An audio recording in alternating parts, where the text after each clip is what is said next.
I'm going to go ahead and call the meeting to order. It looks like Benjamin Atkins isn't here, but Todd said he saw him and he's going to go out and try to call him. He did respond to all the emails prior to this, so hopefully he looks at his calendar.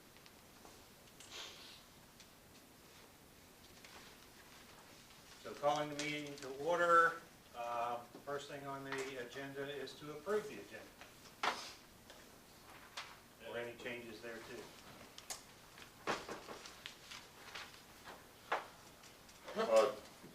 Do we want to talk about changes to the service agreement? We will, we can, yes. Okay. And Under new business? Yes. yeah, yes. And the other thing, I assume that we'll have to have another meeting to do the fire levy board approval of the budget to go forward. The balance of the budget, yes. So do you want to add a new item for the service agreement changes? Sure, on the new business. Yes, and that'll come under, that'll be 1 alpha under new business.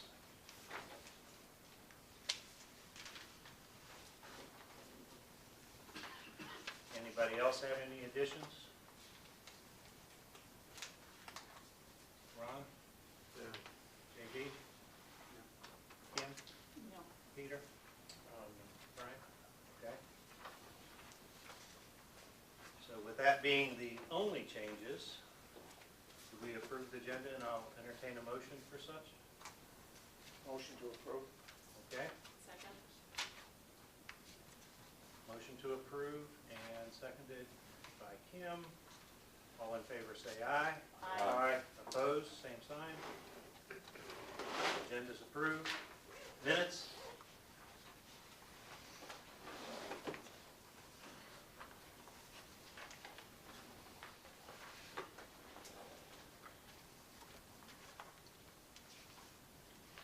I didn't have any changes, so unless someone else does, I'll do a motion to approve the minutes. Motion made to approve the minutes. Second. Seconded by Peter. All in favor say aye. Aye. So moved, it's approved. And what I'd like to do is to open up the meeting here for Alliance Shop Like Alliance presentation. Gotta do that now? Yes. I'm gonna change my hat, I'm gonna yellow hat. Got this hat, this hat, this hat. Also, I want to introduce Jim Blubaugh. Jim Blubaugh is, he is the founder of Shop Like a Lion. He's the one that put it all together. One of the benefits to the fire departments and the rescue squads from the Lions Club is that we can collect a lot of money and then we can hand it out, and that's the best part. So I'm gonna hand it out first, and then we'll go talk about how we got it. Very well, fire. I'm gonna give that one to Cody. Each of these are checks for $500. Chester Gap, Thanks, sir. Castleton, Johnny? Amosville, Sir? Flint Hill. Here she is. Woden, and Washington. There you go. Shop Like a Lion is a website that you can go to. We ask you to go to.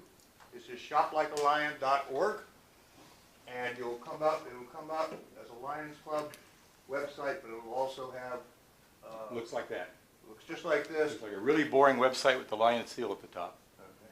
And it's got 2 little buttons on the right. One says Amazon and one says Walmart. Right. You click on Amazon with your computer, and your Amazon account comes up. It looks just like your Amazon. You know, it'll say Ron. Hi, Ron. Welcome. You know, things like that. It'll have, oh, excuse me. Scary. And then It'll look just like this, just like your regular Amazon site. All the same prices, everything like that.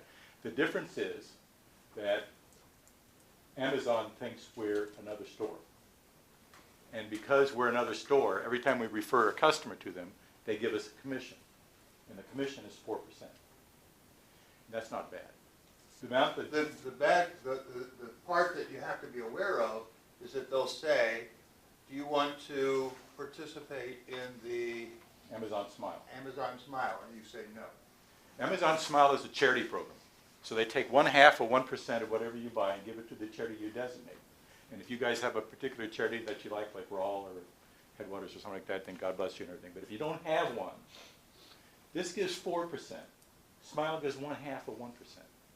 This gives 8 times the amount. So far, we've raised $10,000 for the fire departments through this program. And it costs nothing. And we distribute it all back to the fire departments, 100%. But Rappahannock County is a wealthy county. I mean, if we could get people to do this more regularly, there'd be a lot of money coming into the fire departments, you know. And every dime that we get back from the Lions Club, from Amazon, goes to fire and rescue. That's right. So it's a simple thing. If you can talk to some of the people in your program just to say one extra click. Instead of bookmarking Amazon, bookmark shoplikealion.org. When you go there, then you click on Amazon and you go through it, everything works fine. Here's the catch. If you buy something, you have to buy it while you have gone through the Shop Like a Lion.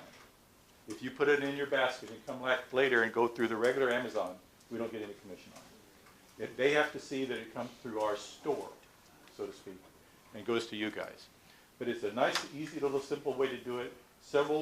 I think the Garden Club and the Lions Club seem to be the only ones really pushing hard on it. I guess Sperryville Rescue, maybe Sperryville the Fire Department. Rescue is pushing hard. Yeah, so the extent to which you can tell your own people about it and encourage them to use it, I mean, it's about the most painless way you can donate to the fire department that I can possibly think of. It costs you nothing, that's the thing. That's right. And everybody in this county uses Amazon. I mean, just ask the UPS guy. Yeah. So Amazon pays the 4%? Yes. Amazon pays us 4%. That 4% comes right back to us. They don't add it to like your bill or anything. Nope. No, nothing like that at all. Cost you It's nothing. totally invisible to you in every single way. That's why I was saying early on, when you see your own website and it has your name on it, it's the exact same price as everything. They still see you. They just recognize that somebody else brought you in and they have to pay a commission to it. When you see Amazon Smile, the answer is no. Go through shoplikealion.org, bookmark it, and we'll come in here every month and give you guys lots of money. That'll work. Okay? All right, Thank you. see ya. That's good, right? Can't say no to that at all. It's a win-win. Okay, I just got word that Benji's on his way down from Chester Gap, but we probably should go ahead and proceed because we're looking at least 15 to 20 minutes, Todd. So the next section in the agenda is election of officers. And I will open up the nominations for the chair. Anybody who wants to nominate somebody, please do. Mr. Chairman, I'd like to nominate Paul Comer to remain as our chairperson for the Fire and Levy Board for 2019. I do not feel that we can find anybody any more competent, dependable, and totally invested than you. Thank you for the glowing words. Anybody else? Very knowledgeable.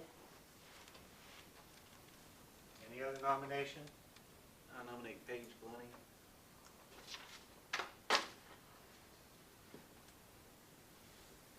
Okay. Any other nominations? I will close the nominations for chair.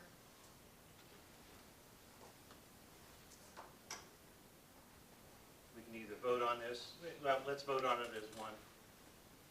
So, all those in favor of Paige, say aye. Aye. Is that, raise your hands this way, no? 1, 2, 3. All those in favor of me, raise your hands. Am I like the tiebreaker? Yeah, it'd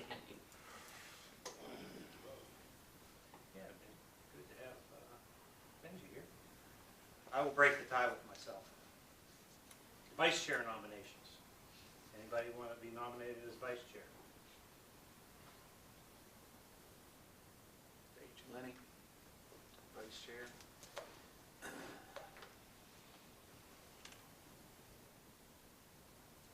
And I will nominate Kim. I think I'm probably not the best person since I have such a weird work schedule. Okay. So I'll decline, but thank you very much. All right.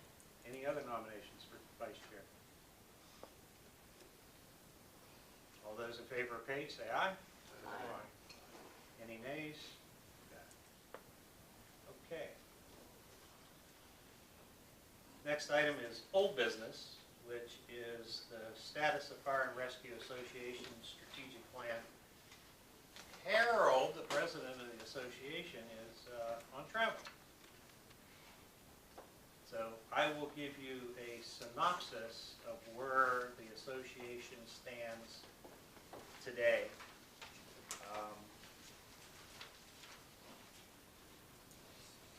The companies had prepared their chart of accounts budgets last year, and they all need updated to reflect the 2018 data going forward as the chart of accounts and basically the planning for the 5 years.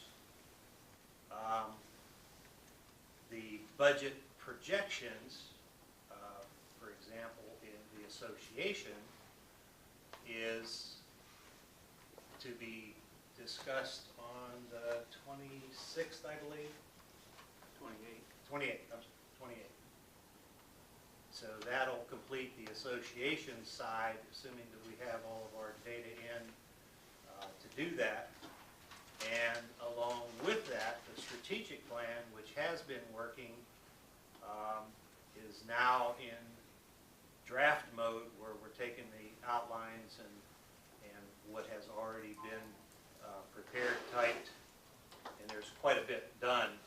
It just all has to be assembled under the strategic plan with a plan to submit it as soon as it's finished. Now we have budget guidelines that we have to meet, or budget timeframes, in order to help Gary Curry pull together his budget, which basically is his presentation is on March 13th, which is when he presents his budget. The association owes him the company budgets and a projected association budget prior to that. So he's looking for what we come out of here today with the company budgets. That's one aspect, and then an association budget as a placeholder pending the meeting that the association has with the executive board to finalize that budget. And he's okay with making changes, positive or negative. But he needs to have that within a day or two. As soon as he gets back, he's on travel now, so he's kind of looking for a number by Monday, which he says that we can change once we get done with that piece of it. So that's the time frames that we're trying to meet Gary's time frame for his budget presentation, and it's been a hard process, and I know that since we signed this fire services agreement, that a lot of things came into play relative to companies doing their budgets, the planning for the strategic plan, brainstorming, reviewing other plans, and kind of talking about our own issues in fire and rescue as to how we're going to move forward and what we really present in that strategic plan, with the struggles that we are looking forward to, not looking forward to, but at least facing, as well as what the county is facing. This strategic plan, is that going to be made available to the board? Yes, yes. When? All of that will come, and the big question is when. The budgetary process first will come to this board, and as soon as we finish up the strategic plan with the 5-year projections, the whole 9 yards goes through here and public safety and the board of supervisors. So it's a long drawn out process, but unfortunately we're struggling to finish. It's hard. It's not something that is easy to do, a strategic plan. I know that most of the counties around us have strategic plans. We never did, the county never did, and that's, nuance going forward with all of us. So Harold wasn't here to speak to all of it. Since I knew he was gone, I pulled up the highlights. Anybody have any questions? Can we see the outline now? Can we say what? Can we get the outline? I'll have to check with Harold, see where he's at on it. I mean, he has it electronically. I have a question for Ron, if you don't mind. Is the fire levy, is the fire plan part of the comprehensive plan? Is there a reference to it in the comprehensive plan? No, not really. It probably should be a little bit more in there than there is, but no, your comprehensive plan is really more like a land use planning document for long-range forecasting, and if there would be any infrastructure needs in there, like if we were planning on building a new, let's say centrally located fire station, then something like that would be in there. But generally, no, fire and rescue doesn't get much in there. We probably could put more in there. I mean, I don't know why we have stuff in there about the theater in Little Washington, but we don't have much in there about fire and rescue. Yeah, I would think that if the comprehensive plan is supposed to guide the county, I would think that there should be at least something in there about fire rescue. Well, it should be, because it may not have much infrastructure it needs as far as physical plant in the next, let's say, 5-year cycle. It is going to be probably a big ticket item if we have to, If we have to go to big fire. Right. Well, I somewhat, a little bit disagree, in the sense that if the strategic plan says that we'll have to start the process of transitioning to paid within the next 5 years, then that means that you would have an infrastructure investment, at least in 1 or 2 stations for bunkhouses. Well, yeah, that's true. So the problem with folding it in is we don't have the strategic plan. We don't know what the Right, idea is. no, I mean, I understand that, but we're going forward on a comprehensive plan right now. It should be nice to put them together, Yes, sir. in some way, shape, or form. Around 4 or 5 years ago, there was some paper generated that tried to cover fire and rescue within the comprehensive plan, but that was pushed aside by previous county administrators. But there was paper generated.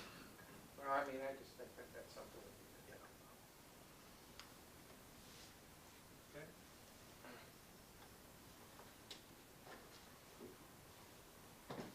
I'm going to pass a folder out to everybody.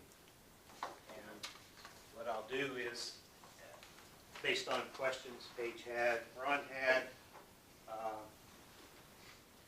some information that is available but difficult to assemble. And I whipped it up just for you, Ron. Appreciate that. But let's start with the whole document. We'll start from the front and just quickly go through so you have this whole package. And first of all is the fire levy charter. And then we'll go back over these individually and talk about them. The fire levy guidance document with recommended changes in yellow. We have the fire levy request document with changes in yellow, and these both came from the Chiefs Committee at the association level. We've got Paige's fire levy board analysis. So JB, say it. wait, weren't these changes the one that were approved already, right?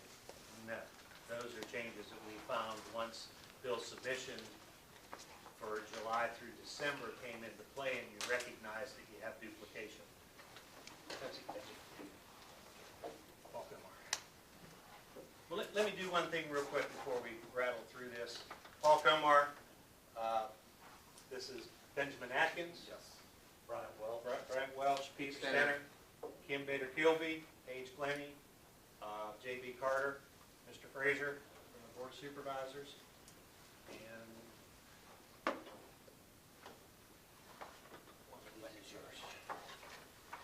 Okay, in the next packet is the 2017 audit report for the individual companies, which answers the questions that Paige was asking and Ron were asking via email a while back. It's all sources of income, it's all expenses, but again, 2017 data. The 2018 data is, just finished up at the end of December. The companies still have to come up and update their chart of accounts to reflect the 2018 going forward. The next document is specifically requested was apparatus quantities. So here's the individual companies across the top. Here's the apparatuses down the side, the attack engine, rescue engine tanker, and then under specialty equipment, the tower, the serve units, the air trailer, and then the brush trucks, ambulances, and utilities, of which utilities, I think I got them right as far as which ones are licensed with as EMS, but if I got it wrong, please correct me. The ATV, RTV, then the last three items on that list are what the association has procured, which is a mobile maze trailer, which is for firefighter training, Wells Cargo, a hazmat trailer, and a Hallmark trailer for, and I can't remember what's in that, training? Training. The next page is just to get a flavor for the call volume that the association and all the companies go through, 1,330 total calls. Tells how many of them were EMS and whether that broke down with ALS, BLS, and then of course fire. The last item in the packet is for the fire services agreement modification. Can we go back to the number of calls just a little? I'm going to ask a question just so that, it may look like I've done a question, but in case somebody else has the same thoughts. Are these number of calls single response, or could these be two or more companies responding to the same call? It could be either way. So we don't know how many single calls these are. Well, you kind of have to cross-reference it back to the call volume for the individual companies. However, that also reflects, if Amosville gets a call on Viewtown Road and Castleton gets a call on Viewtown Road, and we all come to the same juncture, one of us might get placed in service, and But the other both one. went out on it, but both have to use it as a call number. That's what I'm trying to figure out, so we don't know how many single incidents these really are. You get those from dispatch. No, this is more than dispatch. Dispatch by the county is somewhere around 10,000. 10,000. I mean, if you say by the county, that includes police as well, so there's over Okay. 10,000 calls in Fire 2018. and EMS is about, according to Sandy's sheet, is 1,088. So this must include the calls that come from out of the county. That's a good question, I can't answer that. Is this does. call numbers taken from his total sheet? It does from Chester Gap, because they get their calls dispatched through Rappahannock. Culver calls are not dispatched through Rappahannock, so Amosville's aren't included in that. So this shows a total of 1,330 fire and EMS calls, but you say Sandy's sheet is 1,088 or something like that? And even Castleton gets dispatched through Rappahannock for Culpeper. And JV doesn't even use her numbers for his reports. This came from his firehouse program, so. So but let me rephrase you make my point. So this list, these call numbers come from the top of the list that the companies turn in. Yes. Okay. And just, I know it sounds kind of crazy, and maybe you need to see the picture, and I'll show you the picture.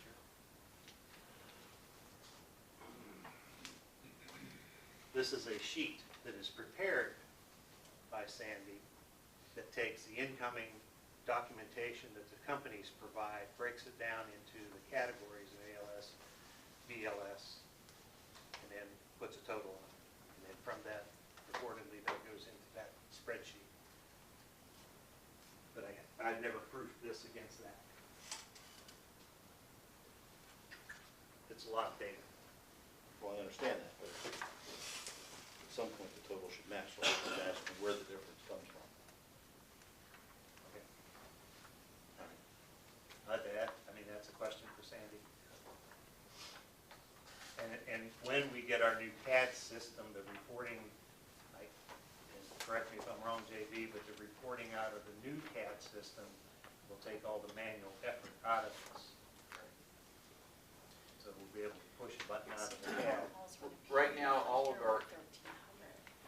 your, This is the whole year. This is only July through December on the spreadsheet we have. The So the spreadsheet you got from there, let's see, Yeah. which we That's haven't just- gotten to, which we Yeah. haven't gotten to yet. This Oh, one- but you're looking at that one. This one is one where I put both of them together, Oh. all right? And I've also put what we got from Sandy across the top. So, for example, if you look at the totals, bad eyes, all right?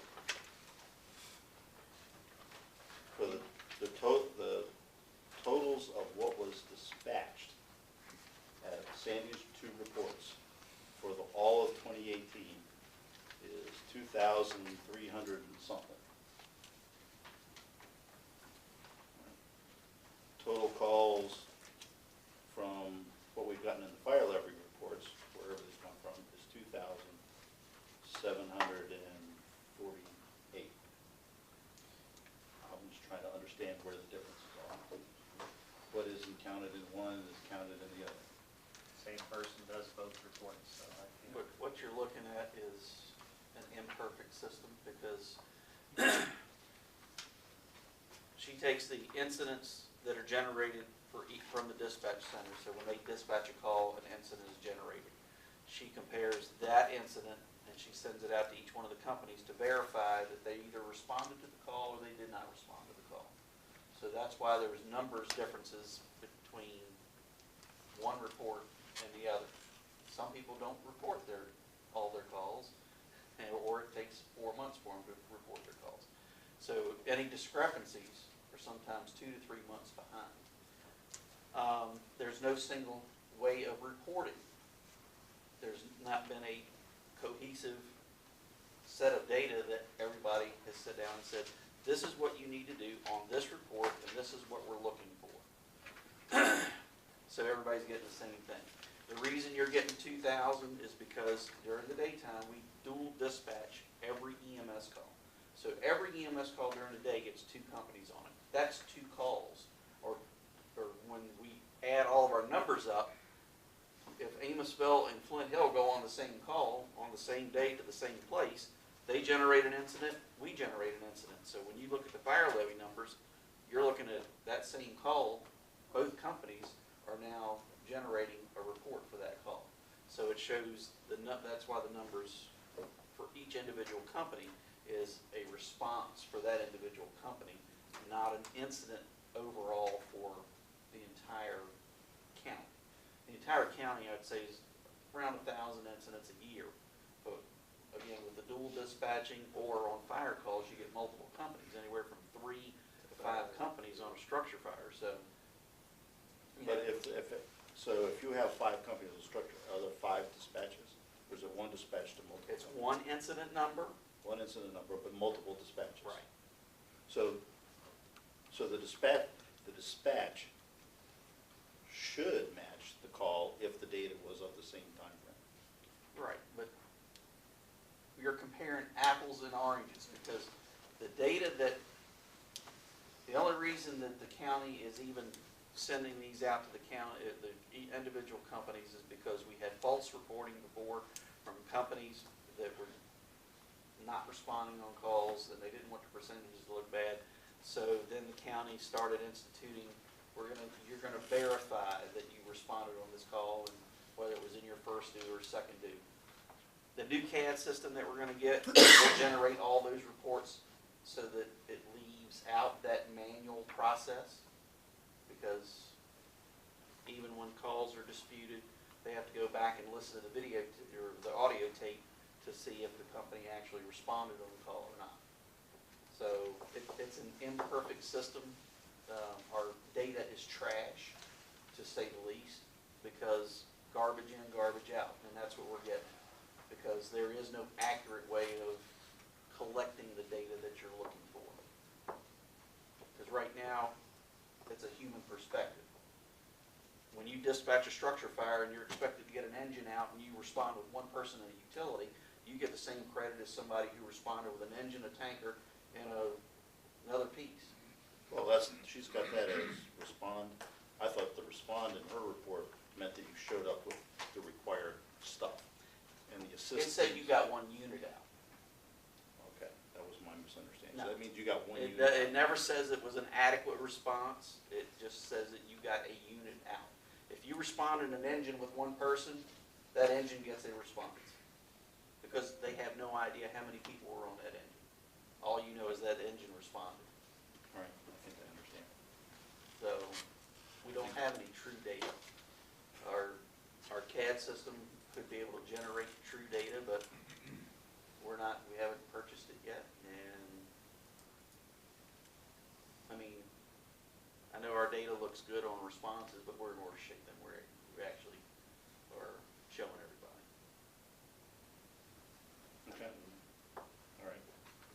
If you go to other counties, we respond in Culpeper County, and in Culpeper County, if they dispatch us for a structure fire and we're expected to get an engine out, a tanker, and an ambulance, if we got out a tanker and an engine, and the ambulance scratches, that's a non-response for that ambulance.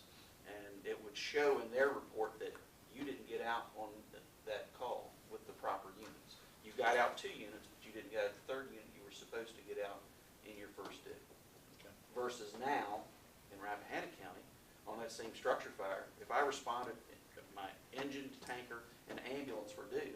If I responded in the ambulance on the structure fire, I get a full response because I responded with at least 1 unit that was supposed to be there. Okay. So it's very hard to get a true picture. I understand that part. And the first part I still didn't get, but let's not hold everything up to that. You can explain it to me later, or try to explain it to me later again. All right. Do that over dinner. If you responded again. To who? Well, I want to, since we've started questions, I'm going to start at the top of this folder. And first of all, pull up the Fire Levy Board Charter.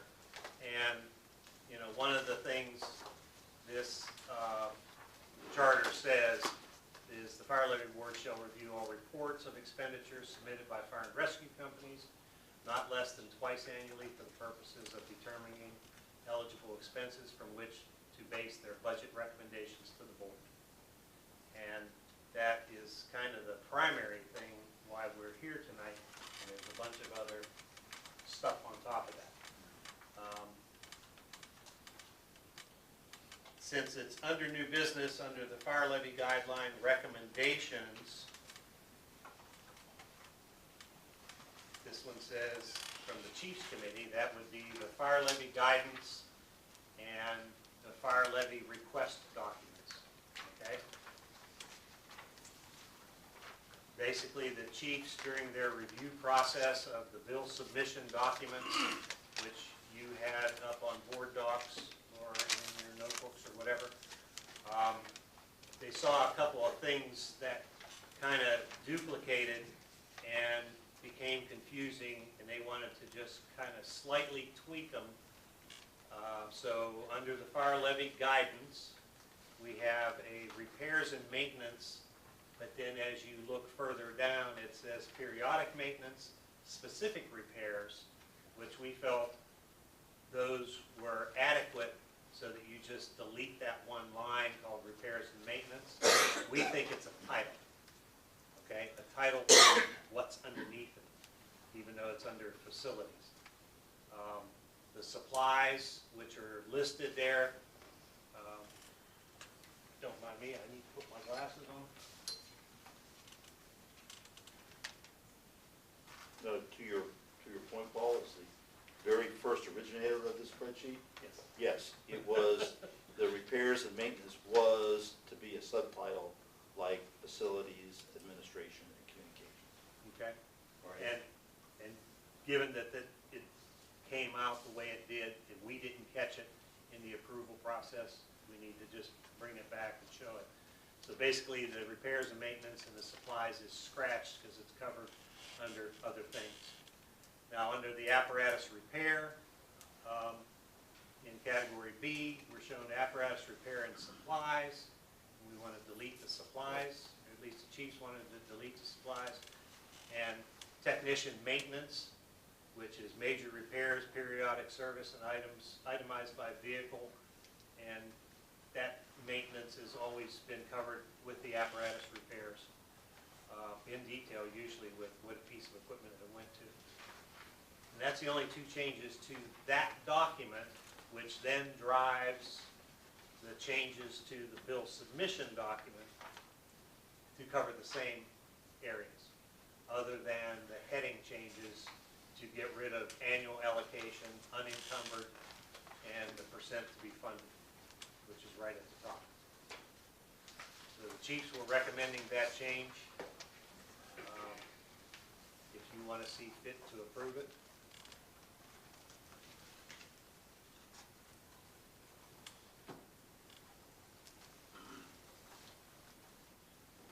Is there any possible downside if we change this? Zero downside. Well, if the, again, the reason for the technician maintenance was intended to be maintenance that went out to a shop versus maintenance that was done by the group. And If, you look, all I'm saying is, if, I don't have a problem with combining them if, within the note as to what it is, it's got the unit and probably the supplier, you'll be able to tell from the supplier. right. So It is. Keplinger, Scotty's, and those other vendors who come in and maintain apparatus, for the fire departments, and it usually says rescue engine, engine tank, or whatever, as part of that. I probably sift through and find an Now, example. I can around remember a that. couple examples we're going to. Is it still gonna be itemized by vehicle? Yes. It'll be listed as, whatever repair was done. Like right now, we're doing B5 or Right. whatever, B or, okay, Yep. so. So I don't see there's a downside to any of this change, other than making the paperwork match for the next bill submission. So do I have a motion? I'll have a motion to approve it. Okay, motion made by Page to approve it, and need a Second. second.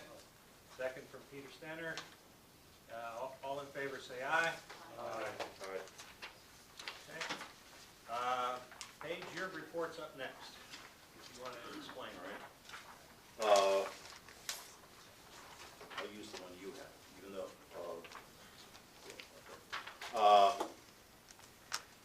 what this is, since I came on the board, I've taken those total sheets and built this, view, so to speak, all right? So you will look at the category A, B, C, D, E, and F. They're the same as what comes off of what JB does, all right? It used to just have the total calls that came off that sheet. This time I've added the dispatch numbers. We won't go through that discussion again, all right? As to what did we get from Sandy up at the top, all right? I didn't change, originally when we put this together, I was still trying to figure out how the budget was established, but, the infamous percentages that had been there that didn't seem to make sense, but we're not past that. And so the bottom part is transitioning to the new way of budgeting. So you see these big squares, that's what this would total up for the budget for next year.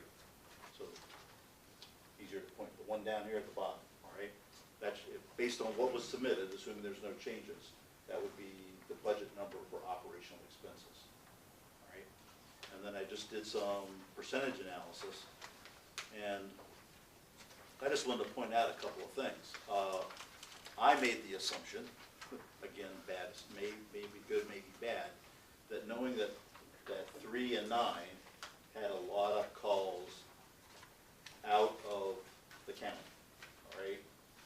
Didn't really know how that was figured in total calls. So in their case, I believe using the total calls is more accurate for figuring out their cost per call, where those that are in the county, it was more accurate to use respondents. Because again, 3 and 9 had high response rates and the numbers weren't all that different. But based on that, and you'll see that they're colored in, I was left with the conclusion that we have some companies that are running much higher rates per call, all right? And I was trying to understand what those might be, all right?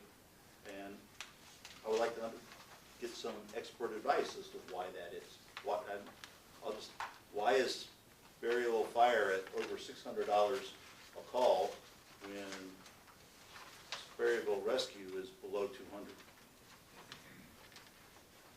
And what I came to the conclusion was, all right, that it looks like we have, and this sheet that you also handed out here with the apparatus seems to align, that 2 and 4 seem to have proportion to the calls assigned of a dispatch per call, have a higher number of apparatus to maintain per call. So Which 2 companies did you say?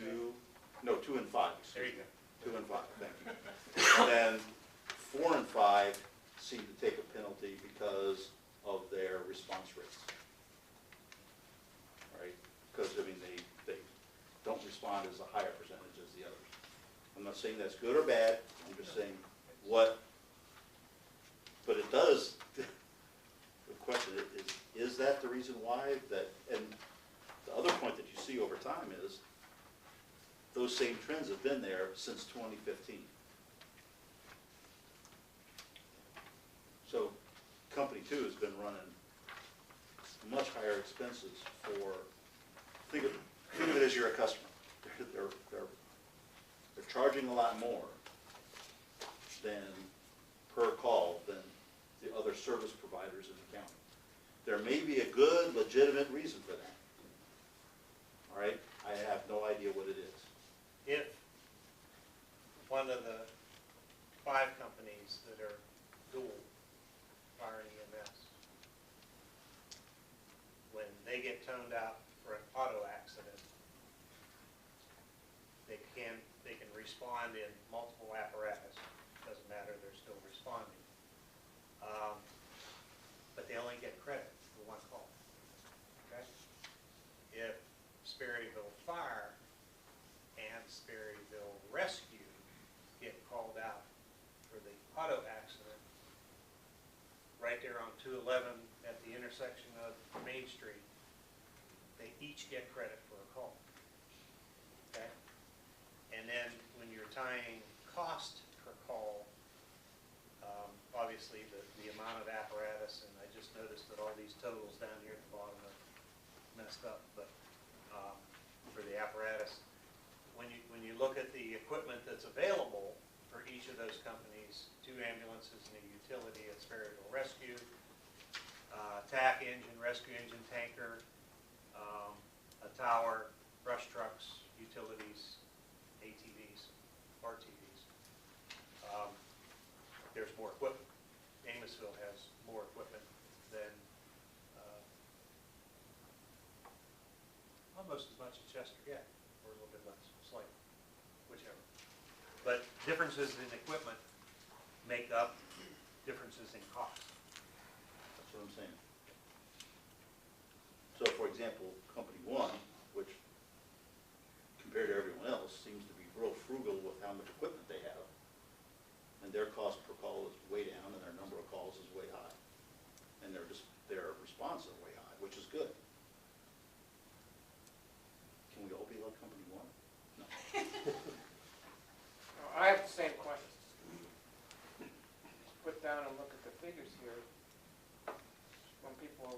expensive than other people. And I understand there's a reason for it, but we're costing the taxpayers in this county money.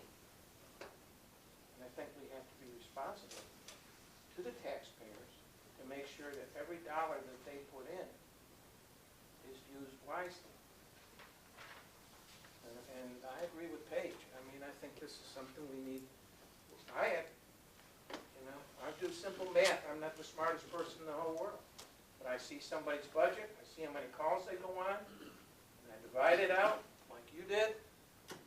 Boom, bingo, boom. There you see how much it costs per call. And, and I understand that we may have to have certain things for certain contingencies, but I think we got to take a look at that over the long run and make sure that we've got the type of apparatus we need to do for the job. And if we've got something that's a one-trick pony, of course you need it at one time and it pays for itself. So, I mean, we just need to think of as we go forward to make sure that we do things smartly. There's a lot of drivers in that, and just for everybody's sake and recognition, that when each of these companies started back in the 40s and 50s, they were their own corporations. They were their own entity. They were on a minuscule budget. They had Sorry for interrupting, but they still are, right? Yes. Well, Okay. but I'm just trying to, grow up to where we're at today, is that if the county employees had to go out and sell hamburgers in front of the treasurer's office in order to pay the staff or to fix a desk, that would be terrible. That's what the fire companies have had to do since inception. Okay? They've had to go out and have hamburgers, carnivals, everything to pay our operational expenses. 2019-2020 is the first year for 100% operational expenses. And I know that it looks like the numbers go up, but I don't think they'll stay up. I think as they climb, you have a repair on a building, you have it one year, you don't have it the next, okay? You got a repair on an apparatus, or, maintenances have not always been done by all companies years ago, 5, 10 years ago at the most. There were some companies that couldn't afford to do the maintenance that other companies were doing, and the allocations were higher because they were ALS.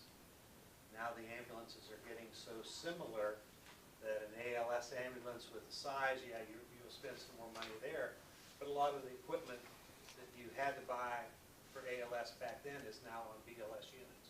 I got that, and I understand that. But my problem is, the county here is going to have more and more demands on it for money.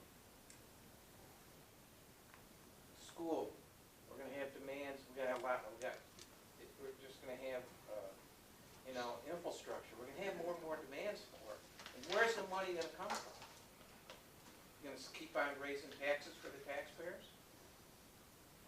I mean, that's alternative. I don't think they're going to be too happy about, getting their taxes raised. So, I mean, I just think, I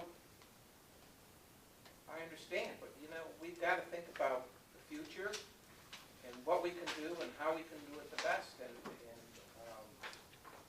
you're going to find new equipment at some point. I think the rub. I think the rub comes from. Sorry to interrupt. I think the rub comes from the companies or individual corporations, and they have full authority to buy whatever they want in terms of equipment. All right? However much they can raise, they buy that equipment. And then it comes along and the county gets to maintain all of that, where the county did not get a say in what equipment was required. That's where the strategic plan has got to come in and say, this is the amount of equipment we really do need, and this is where we need it. If you as a corporation want to have more, that's fine. You can have it, you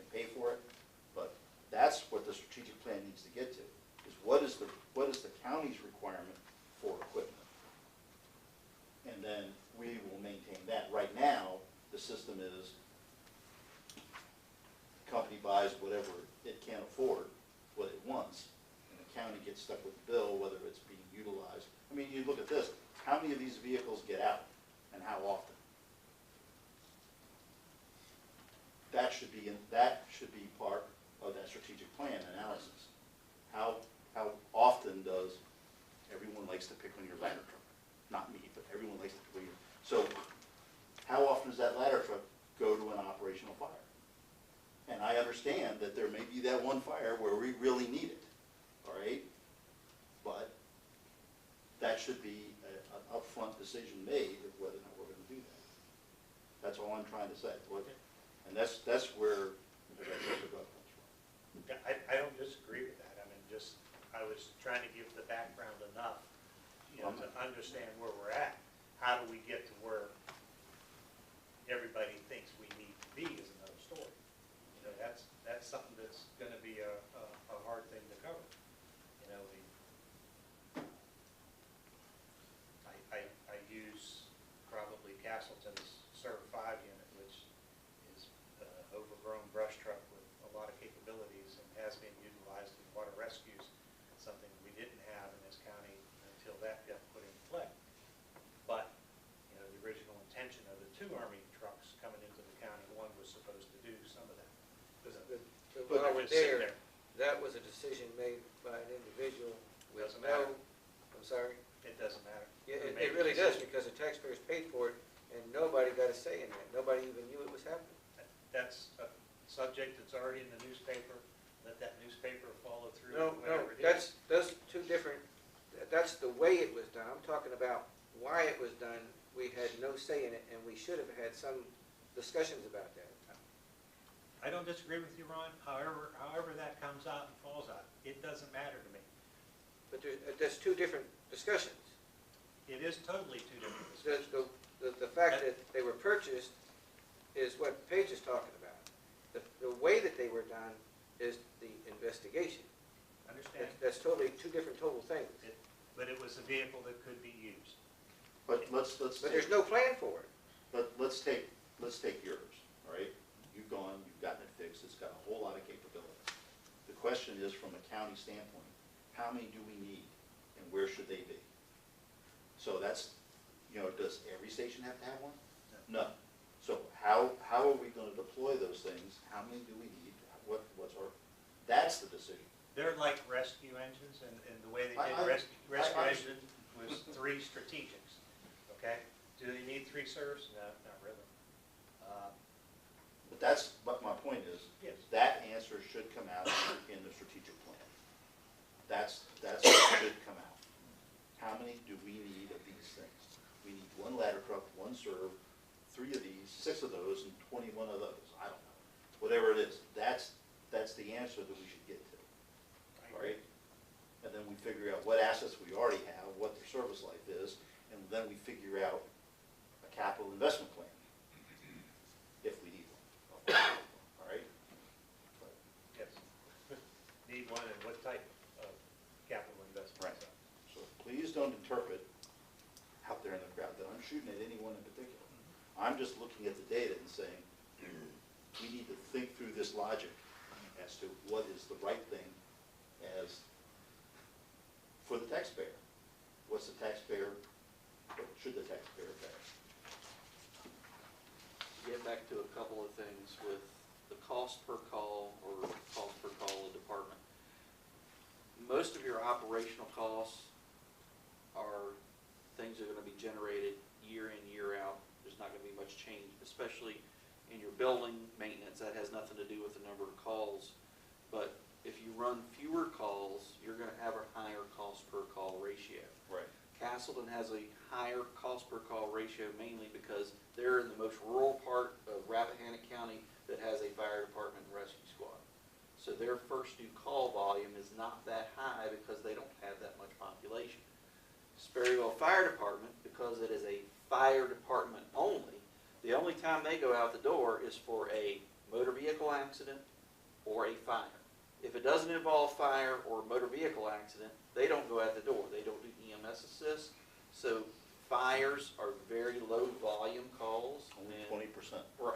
So their call volume is naturally going to be much lower than anybody else's because all they do is fire. Sperryville Rescue does Cost EMS, and they do a bunch of calls, so if those two numbers were generated together, then the cost per call would go down if the two companies were together. I did that, I just didn't show it on here. Okay, so, It did go down. Well, it went down immensely. A lot, Yeah, Well, Then- that's, we gotta but be then, fair. but if, all right, take that to the next time, if you all combined, we would lose some building costs too, right? yeah. Very little, No, not really. very little. One Well, whole, you if you still have the lost same one number whole of building, bays. Huh? if you lost one whole building, Where's our ambulance gonna go? You would need, yes, you would need We're to gonna build a build, new building. no, you don't. The fire station's got plenty of room right now. We don't have them. I don't know where you're gonna put it. Where you gonna put an ambulance? Where your second brush truck and your old brush truck are sitting. There's one brush truck that could be moved, and other than that, that's the only bed. Okay, That's Well, it. I'm sorry to get it off track, But- sorry, I apologize. Yeah. But- But if you Rewind. combine, the price of that would go down to 300.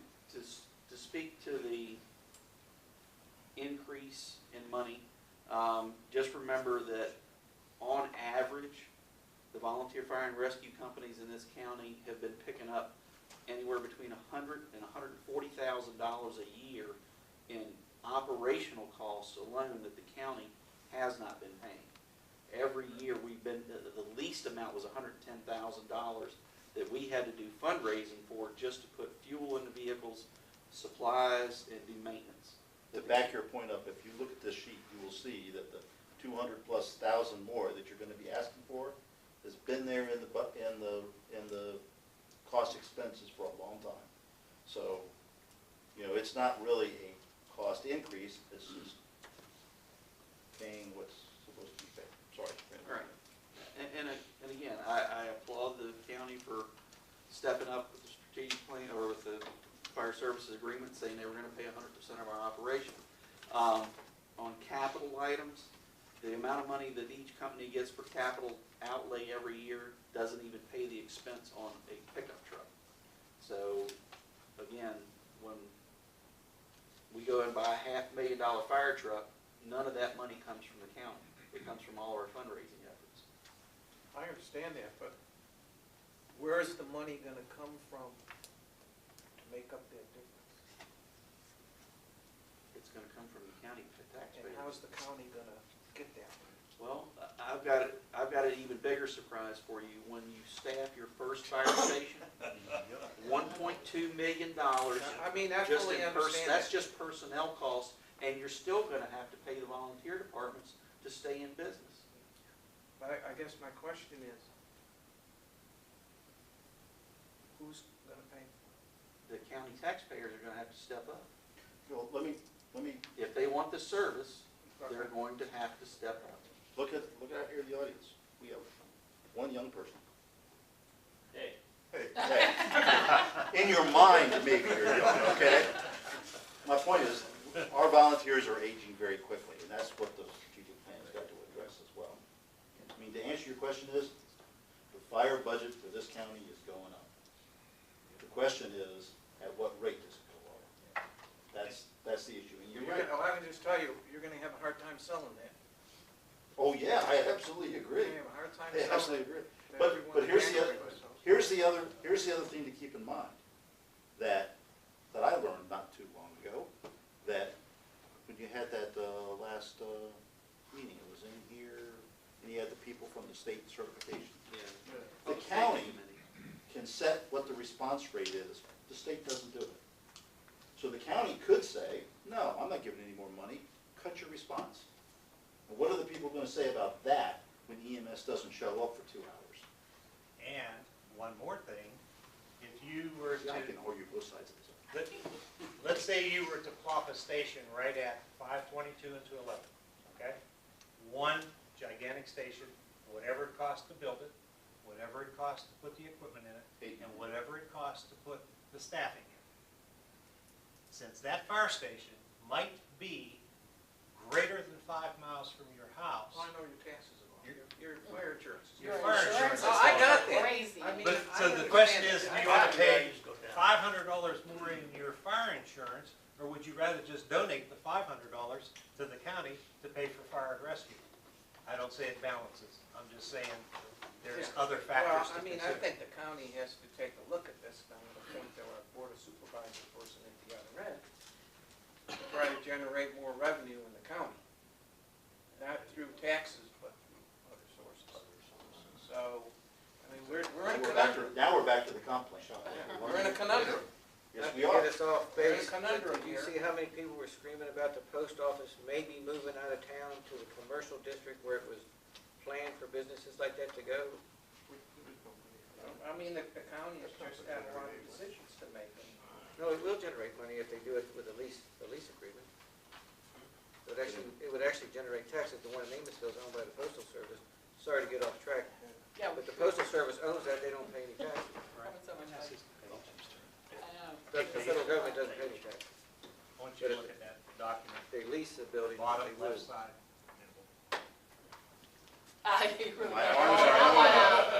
Tell JB to read it for you. Look at the bottom line, not the bottom line, look up one line. What does it say? Minus 11,524, Yeah. okay? You don't pick that up because the number you used is exactly what's in the categories, but the number that you came up with is $11,524 too much because they took it out because it was a grant. Oh, yeah. Okay, but I mean, No, I understand. your numbers don't add it. It's No, I understand. Again, I'm just, okay. all that sheet does is take the totals and put them in there. I don't subtract out grants, I didn't subtract out all that other stuff. Thank you. I mean, this thing is big enough as is. isn't I it? know. I know what it's like to do this kind of stuff. I hear you. Any other questions on pages, analysis? The only thing I would, may or may not be a minor point, I'm still trying to understand the problem with the number of calls and why, and how, I understand how we don't really know. But you mentioned a new system where we might actually know how many calls there are and would therefore get a good new cost per A call. new computer-aided dispatch system, which Rappahannock County does not have and has never had. But they're gonna get. Yes, we've already got a grant for it. We're in the process of picking a vendor. But with a CAD system, it will generate all these reports for you. So Right. it will tell you exactly who responded when, whether they scratched or not, whether that unit was dispatched and did not respond. Now, it still doesn't get back to whether they responded with the appropriate number of people or appropriate, but it'll give you a better idea picture of actual of what's incident actually responses per company, Yeah. and it breaks it down per company. I think what I took away is, within fudge numbers, the calls versus dispatches are relatively close. The response is gonna be a lot worse. If you define response as fully. If you define response as the unit as dispatched, whether, if they were, company two is supposed to get out a ladder truck, a tanker, and an engine, and all they got out was an engine and a ladder truck, They're gonna get a notice. they got a no response for the other vehicle.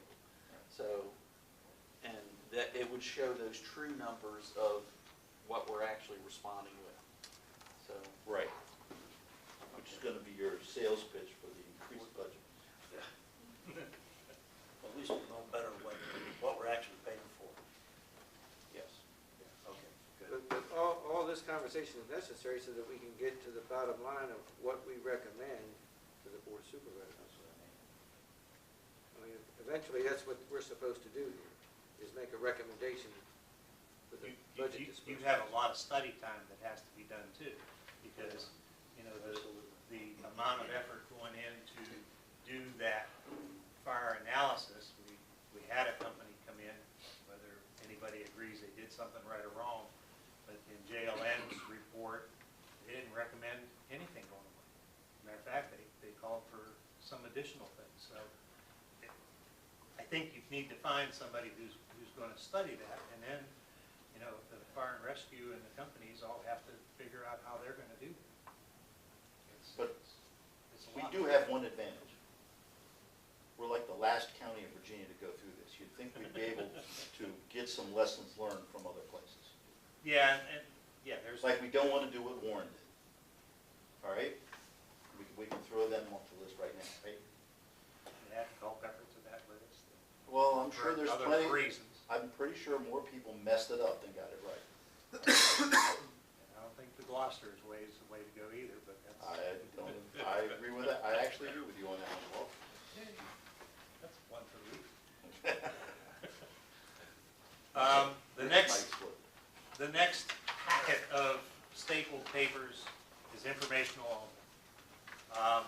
There's all new numbers associated with this. This only reflects January through December of 17. The 18 data, the companies will be putting that together out of their budget submissions. So But it'll look like this. it's similar. Somewhat, yeah. It'll follow the chart of accounts Yeah, that's up there, okay? Skipping over the call volume, which we've already talked about, and going straight to the letter from the association to Gary Curry regarding the changes to the fire services agreement.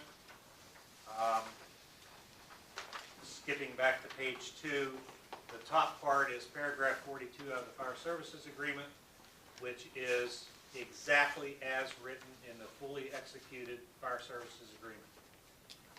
Last year in July, we had discussed with the county administrator regarding the quarterly payments, and it wasn't clear that it made it sound like the quarterly payments were going to come after, and in other words, we spend our money. Problem was the association had no money. They started off with a zero bank account, so they needed their expense money up front, which was approved by the board in July or August, whatever it was, to initiate that with a distribution plan which paid the association at the board meeting of the first month of the quarter, and the companies would be paid at the end of the quarter after the board meeting following the month after the end of the quarter. How's that? I understood, but it's only like the 6th time I've heard it. Yeah, that's good. The distribution plan, again, it was just, the fire services agreement says we're going to get paid quarterly. We just had to define what it was. The board had to approve it. Well, since then, the real association, if you look at the fire services agreement, it says everything will be based on the previous year's expenses. Problem with that with the association is January through June, they had no money in their account. They paid no bills. The county paid them all. We can get the information, but there was a hole in that because it never allowed the county, or it never allowed the association to take a look at training. Do we need that firefighter course this year? Or are we going to push that firefighter course out to next year, but we need an EMT course this year? Difference in costs. There was no way for the association to come up with a budget that reflected their direction on how they needed to proceed with the current volunteers that we have, or any new ones. This change captures the change in July as well as the association change, so that we can draft an association budget plus or minus whatever we need to have for training, for equipment.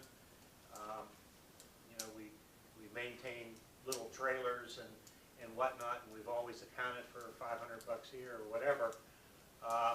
But what happens if one of those trailer axles rust and the 500 is gone in no time? We can't overrun our budgets either. So this allows us to at least plan ahead for some stuff.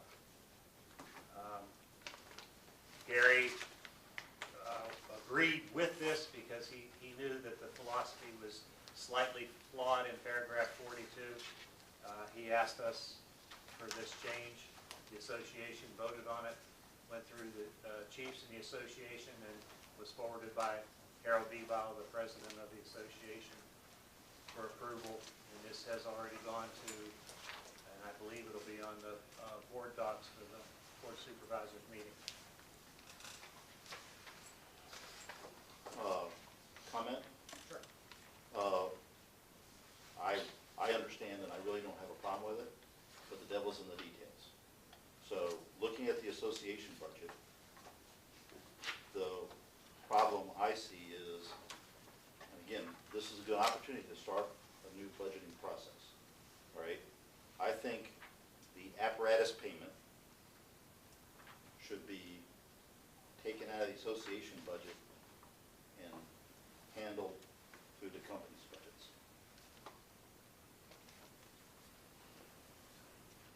So, for example, and this ties into other issues, all right? EMS cost recovery is intended to be a way for the companies to not necessarily recover, yeah, it's recovering the cost of that, but it was intended to provide the capital so they don't have to do as much burger flipping, right? Wasn't that the basic intent of it? So, to get around the problem we've discussed before, which is the audit problem, that account should come as a capital grant, which is allowed by state law, and then we could add this to it. So in other words, every company would get, at some level, cost recovery plus whatever that association capital was, whatever that distribution is, would come as a grant directly from the county every year. And so when you take the just getting back to the, I'm quickly getting into the budgeting concept. So which is kind of a question, how are we going to do it now with this new system? So we have the operational cost, and that operational cost in some companies is covered by money from other jurisdictions, right? So you would think right off the top, it's pretty hard to argue that you wouldn't take that other, that's why we needed that, all right? You would take that portion of the revenue, which is clearly given to them for operations, you would take that off their operational budget due to Rappahannock County. He's about ready to hit me, all right? So, and then you would take the cost recovery that he received, and use you as the example this time, all right? It would also be subtracted from that budget, because otherwise you have the, where do you put the diesel fuel? You can't put it there, you put it here. You take that off and transfer it to a capital grant from the county plus the association budget, whatever number he was getting out of that capital there. So the county would put out 7 capital accounts to each one as well. We need to talk about all that, and there probably needs to be some guidance from the board about how they want to do it. Because right now, it's confusing, all right? And you would, if I assume in many of these, we have buried in there expenses for EMS cost recovery expenses. And so, from an auditor standpoint, they got paid for them twice. I understand what the concept was, but let's get back to that concept. Who collects the fees for calls and warrant in Culpeper? Who collects the fees? Does the county collect them, or does the department? Yes and yes. Why isn't there one system?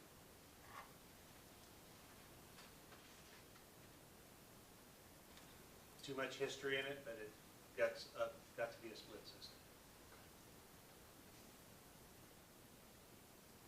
Maybe that's a problem. Too much history.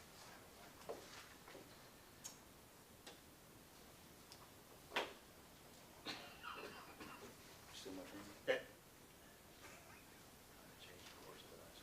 That would be an interesting conversation, and that's obviously something that needs to take place, probably starting off with Gary to get a flavor on how, from his budgeting knowledge that he's So good at. So that was my point. Was it a week ago, 2 weeks ago, when I sent the email about the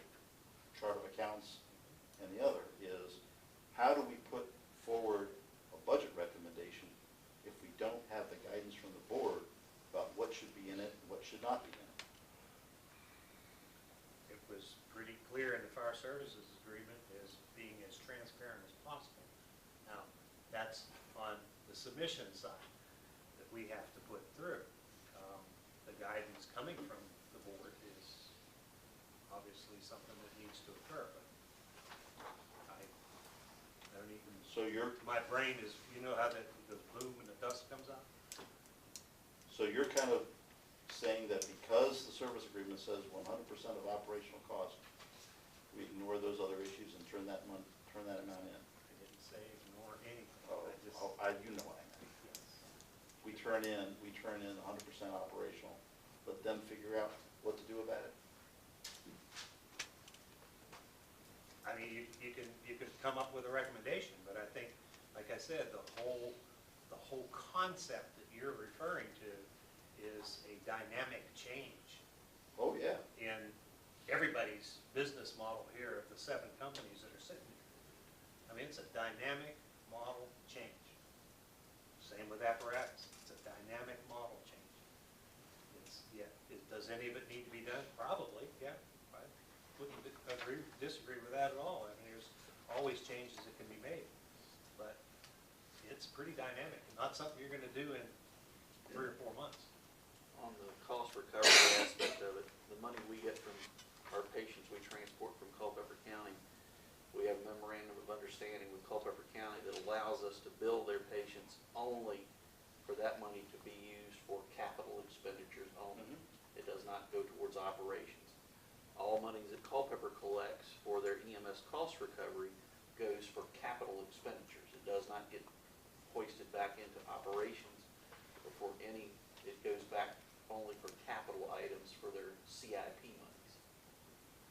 So they give the companies their cost recovery money back as CIP monies. Right, and you keep a separate capital account. Is that true across the board? So all your EMS cost recovery goes into a separate capital fund account within your, yeah? That's the way Amosville, Washington do it. I don't know about the rest. Yeah, I'm not feeling a real strong hip. Castleton, We yes. don't get it. You don't, well, yeah. It'd be real easy. We don't have an account. I can get you an ambulance account. We're So- good. No, we're all right, thank you. Chester Gap, Castleton, for sure. Sperryville has to chime in, rescue. I know Ann does and JB does, so you're looking at Flint Hill, had their own separate account too. Okay. I know we maintain an apparatus fund, and we maintain a building fund, and we put as much in that as we can, maintaining only in sort of the operations amounts what we need to actually operate. I don't exactly know whether or not all the cost recovery money, 100% of that goes into those 2 different capital accounts. Can't tell you that off the top of my head. I think potentially some of that got a little bit spent on some things, from what I recall. Doesn't matter, it's still in a separate account. Okay. Okay? Okay, now we come up to the easy part.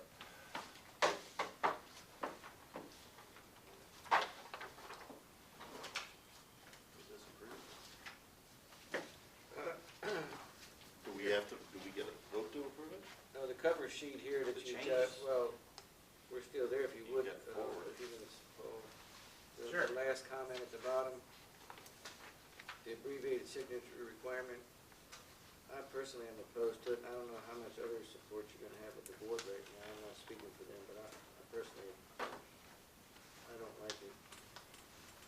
We've got a process that had to be hammered through each company before, you had chiefs that were having meetings, you've got the association that had meetings. And if this is something that's just gonna happen at the president's meeting, it's 5 or 6 people. You've got maybe association meeting where they vote on it. I've been at several of those where you've got 17 people total. And then you're gonna take this back, whatever changes that you might make. And you've got it down at the company level where they say, well, we had no say in this, we don't support that. And I don't think we should change that.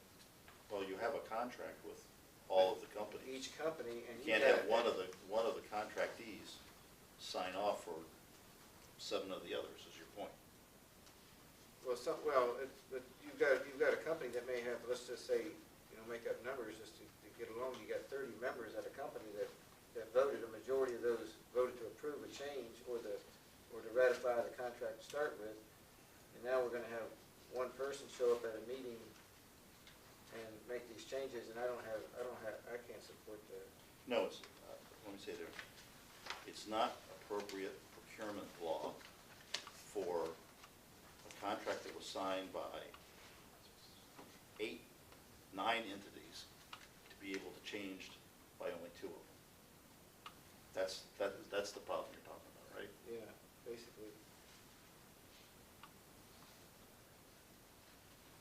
So I'm not speaking for the board, but when we get to that point, I'm gonna recommend that we don't do that, because that was a long, arduous process to get there. You have no idea what the long, arduous process of getting 8 pages of the fire services agreement signed by everybody with dual signatures by everybody. You look at who signed the actual fire services agreement, which is presidents and chiefs, and then you look at a lawyer, which is good. But then you have the association person who signed saying that this person was authorized to sign, and then each company had a resolution from their company indicating those people were authorized to sign. Those resolutions could still remain in effect and reduce the signature quantity for the change, if they agree. All you need is an agreement. I'm just trying to shorten that process. I hear what you're saying about contract law. You're probably 100% right, but it is a long process. But it took 2 weeks. Yeah. But we didn't make up any of that stuff. We copied that out of some other companies. That's, you know, that's the way that they were doing it. We're a smaller county. We ought to be able to do it too. But the point is, they're all separate corporations. Right.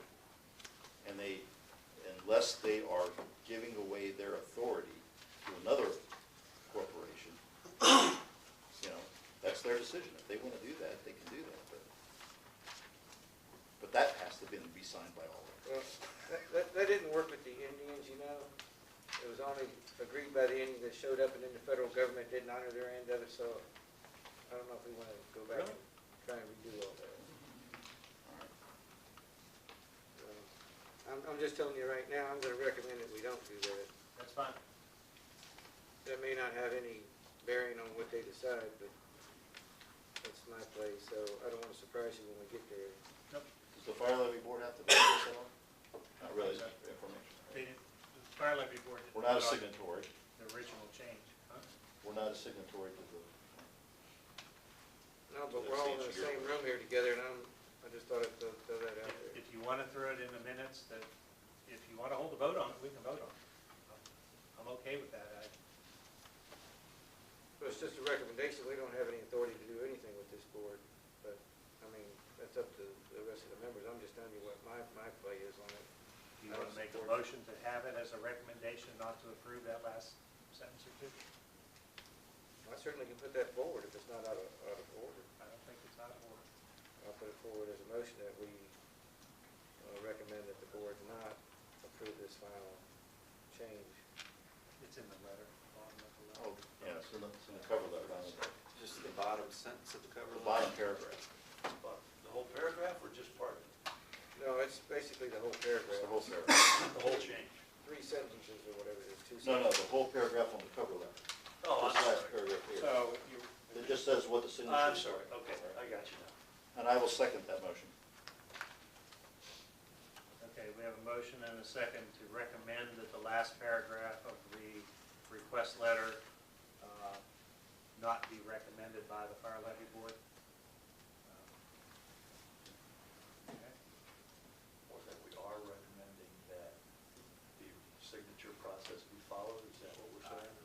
I didn't want to, he didn't say. Yeah, right, He recommended it. the process, that not be say, what do changed. you want, what's the bottom line here? Yeah, what should we do? The bottom line is they're gonna have to go through a long process to get signatures by all the original signatories, rather than just. Just like it exists now. Right. Right, I got you. Okay. Any other questions? All in favor say aye. Aye. Opposed? Aye. find a way to charge for all that fuel that's driving all around the county. We know who did it, Paul. It was the mountains that I had to go up to get to a couple of people, but that's all right. Okay.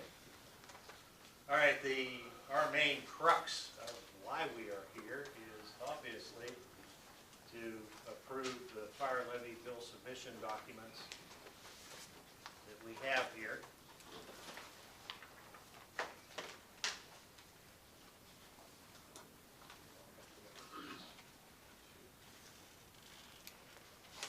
So I'm going to start with Company 1, Washington, and those of you who have your notebooks, you can either look at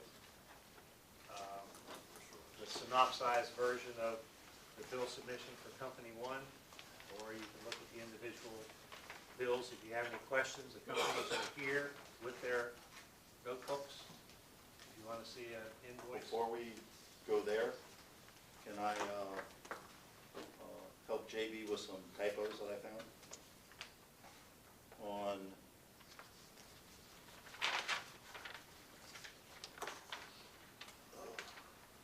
two of them.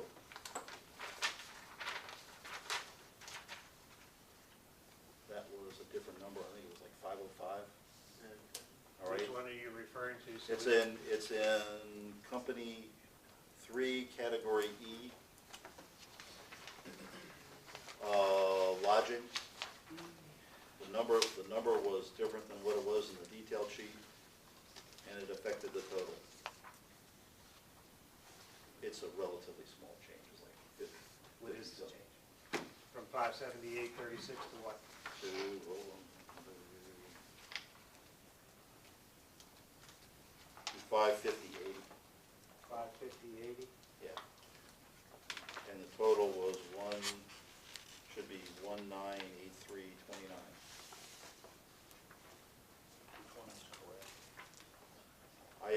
I assume their detailed one was correct. 578.36 is correct. Okay, then it was wrong in the detail. This is correct. Which one was it? Oh, wait a minute. That's my old copy. What's the date on this one?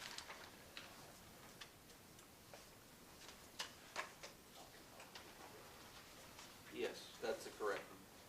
You guys are correct on there. I need to subtract that because that was a hotel charge that we had to remove. Okay. The other one was Company 5, Category D, Nutritional. It was $23.83, not $2,383. Really?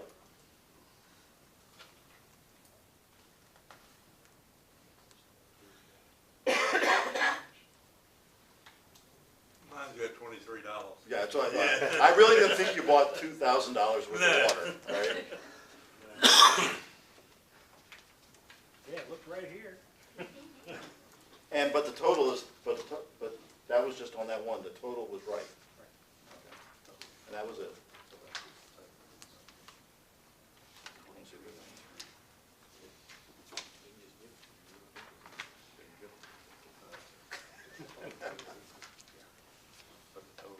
Yeah, we just got the And we already discussed the call numbers. That was Batch numbers. Looks very good there. that finger down there. Okay. I knew my treasurer didn't get it wrong. She's good. All right. Sorry for the interruption. We only found 2 errors.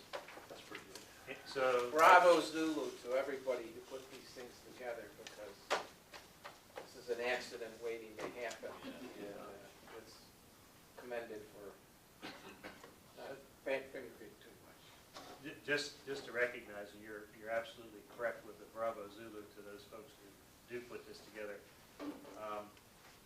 This document gets submitted to the Chiefs Committee prior to it coming to this board. Okay, so the chiefs sit down and they go over this, they question things, you know, they tell you, hey, that's not legal, that's incorrect, or that's a capital item or whatever, and the corrections are made, and then the documents are submitted. So that process does help this process from the review side. So So if there's any other questions to Company One, I'll move on to Company Two. Oh, yeah, I have, okay, I thought, yeah, I have a question. You changed the subject. I know. On, water and sewer, you had a spike in June of like $100. Any idea what that was? You went from August. 41 in June to 142, You mean August? down, yeah, Hose testing started at our station. okay, that's an excellent answer. No, well, she's gonna know. I thought that was it. No, it was, Superior. Oh, yeah. Yeah, all the town, road work and everything, they were coming in and getting water from us to, however they use it to lay down dust or whatever. So it was, So the county should send a $100 bill to the town? We have Superior. yeah, Just, okay. that's where that came from. With hydrants on the meter? They were actually taking it out of the building, I don't remember. Oh, it's because the tank that they had, they could not hook up to the hydrant. Yeah. Because their tank was like, I don't know, it had something to do with the size of the tank, Right. so that they didn't have to have a CDL driver and so on and so forth. So So the anyway, town couldn't use their own water, so they charged you so they could get paid for it twice. Pretty good. All right. Had one other question down in, fire equipment, and everyone's got fire equipment. You had 4 sets of turnout gear. Was that new, replacements, new people, or just, one replacement and 3 new. okay. So you got 3 new people? What's the life expectancy of those, just for brooms? 10 years. 10 years. That's all we can do. Yeah. That's the maximum. No, I knew that there was a life expectancy, but I didn't know what it was. Maximum is 10 years, depending upon the activity of the But person. they could get It damaged. could be 2 years, it just Right. depends on activity and abuse.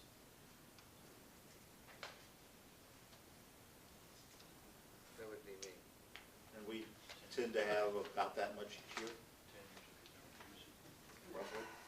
We had in the last 2. Yeah, we're gonna get about 3 sets a year, it seems 10 like. years if you don't use it. All right. Because they have a cycle through when you have to Yeah. replace them. So it's not a big We replacement. try not to one time. increase Good. the cycle. Keep it flowing. The bad part comes in when you have a cycle where you have to replace 3 and you get 2 new people. But getting new people is a good thing. It's a good thing. Isn't it? Yeah. It is, you know. Well worth it. Well, that's why I was asking about replacing or new, because we had a heavy fire season, so how much that was use and abuse during fires. The replacement was just a 10-year replacement. Any other questions? I just have a general comment. It's not towards Washington at all because I really don't have any questions. But we had talked about last year and it was kind of shot down, but as we're talking about different reimbursement, I was highlighting some areas where I was thinking that maybe joined together, we could maybe see cost savings, and I don't know how everybody else feels about that. But like in heating and propane oil, we seem to be paying different amounts. If we were buying it all as the fire company and maybe deciding whether we're buying it from Quarles or Southern States and they were doing them all. Lawn care, pest control, supplies and building Cleaning. grounds, cleaning is another one, office supplies and office equipment, just having more buying power by having either, bidding it out and having one group do that. So I don't know that we're there yet or not, but when we're going to this new reimbursement, I think we really have to look because it's like some people are mowing only once a month and some people are mowing maybe 3 times, but they're cheaper than, but you know what I'm saying? There's a lot of disparity, when you go across, you're seeing a lot of discrepancy in those numbers and, maybe someone's doing it, I hate to say, for too less, but maybe we should just bet out and see, like, if one person did it, they might just give us a good price and say, I would service them all. Just something I want to throw out there as a suggestion, nothing towards Washington. You had great things here. And the only thing I would say about Washington was, I was surprised, this was great to see, that you all get money from the town of Washington too. I didn't know that, so. They go totally for it. They want to pay on the fire truck while it that's what it's all geared towards. That's really nice, because that's a great service for them with you being there so close for all the residents of the town. Okay, We that can was a try. surprise for me that you got, huh? That's like it, the post office. Yeah. But anyhow, I thought that was really nice. I did not know that you got, I think that a lot of that comes from the inn, because it was, originally the inn was the one who pushed that. They would help pay for fire truck loan for us. So I think that's where it came from. A lot of the town's money comes from the inn, you know. yeah, yeah. Food and lodging tax, yeah. So that was Two-thirds of the kind of town infiltrated should. by them through the 95%. town, to Yeah. give us some help. Yeah, that's great. But there's, to Kim's point, there's also a lot of variation in a lot of the IT services, communications, both Oh, yeah, I did highlight it on the websites. cell phones. Cell phones. Yeah, And you can't do much about phone, but there seems to be a lot of variations in the rates. I don't know if it's, in case of cell phones, it's the number of phones. I realize you can't do anything about your landlines. But websites and some of the other services, there's a lot of variation between companies. I'm not picking out anyone in particular. It's just that perhaps we can learn from each other and save some money if someone's getting a better deal, all right? So, yeah. We did talk about a lot of those things at the chief's meetings, and a lot of times we explained to each other why there are differences. Some people have cell phone coverage for each of their units, like we do for the ambulances. Some people have, equipment that they use, they don't use, so we went through and actually did compare costs. Like, we have our telephone through Comcast, so you might see it in our cable bill, you won't see a Verizon bill, so yeah, there are okay. maybe some opportunities the association could talk about, but we did spend time as chiefs kind of going through and picking each other's numbers and looking for opportunities to save. Good. Anything else for company one? Company two, Sperryville Fire. Yeah, category C. Find it. It's almost the whole category. It's not a lot of money, but I saw under the Comcast bill, I thought we had an agreement with Comcast to supply internet to the fire rescue company. Is that, they did away with that? Free internet's gone. They give us free basic television. We were getting free internet for years, and then I guess somebody else from the county asked for their free internet, and they decided to cut ours off, so we're paying for it. That's a good So, thing. yeah. I missed that, I'm sorry. yeah, I didn't ask about it. Some high expenses in fire equipment. I like the PPEs, they're over 10 years, I realize they need to replace. Is that something that we'll see every, I guess the question is, how long do they last? How often do we buy one of these? Because, you know, what we're talking about doing is you'll basically get this much money next year. Do you intend to buy that many more next It's year? every 10 years, and we have it staggered, where we get a couple sets. 3 or 4 cents. Yeah. We get 4 sets. Typically 3 to 4 sets, and We have- sometimes it's not always at the end of the life expectancy, so we can hand it down to new members coming in, Okay. or current members that don't run as many calls. All right, well, We have it. then the reason that pointed this is it was a spike in your curve from a long time, and all of a sudden it spiked up. So, It was big steps. Yeah, sometimes we go a couple years and don't get any, and then it hits where we need, We've got 4 or 4 5 new sets. members. With, is we send somebody to the academy, and say their Nomex hood is 12 years old, because it's date stamped, they won't let them in the academy. They kick them out and tell them to go get refresh gear, or maybe the turnout gear is old, or the helmet's old. So we have to stay on, sort of on top of that. Now, the idea is we don't just take a member's gear that's been running for 7 years, gear 7 years old, we don't park that and say we're never gonna use it again, we're gonna recycle that, if it fits the candidate, of course. But we're recycling that stuff all the time. And the idea is not to create spikes, but to sort of normalize that over a consistent amount, right? With about 25 members, you want to try and get about 4 or 5 sets a year, maybe 3 or 4 sets a year. now, are there any grants for this type of stuff? Not typically for gear, but more for like specialized apparatus. Equipment. Yeah. Okay. Yeah. Yeah, because if you go back to 2017, they had almost $99,000 worth of grants. Yeah, well, I was looking at this line over time, and when other companies had a spike in equipment, there usually was a grant that went along with it.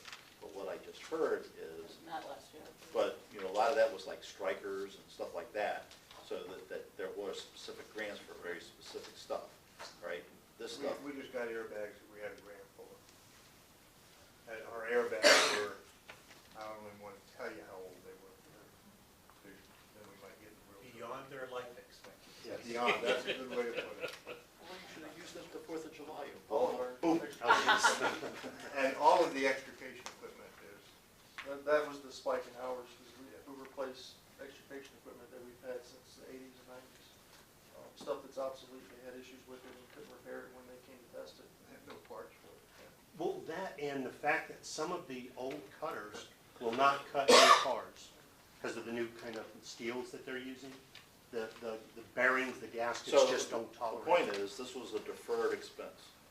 You've known it being out there for a while, and that's kind of what, you know, as we. Well, we got demonstration units at a much significantly lower cost. Okay, And we were able to get that. okay. We couldn't really afford To buy it all new. to buy it all new. Right. So we had to wait for a demonstration unit. We got 3 sets of jaws, demonstration unit. Combi tool, Right. or combi tool cutters And the RAM and spreaders.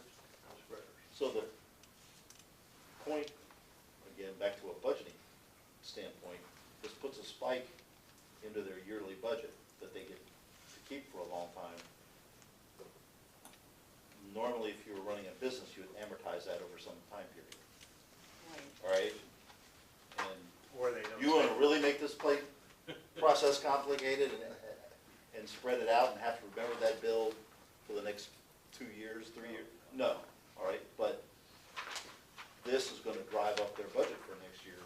They won't necessarily spend this much this next year, right?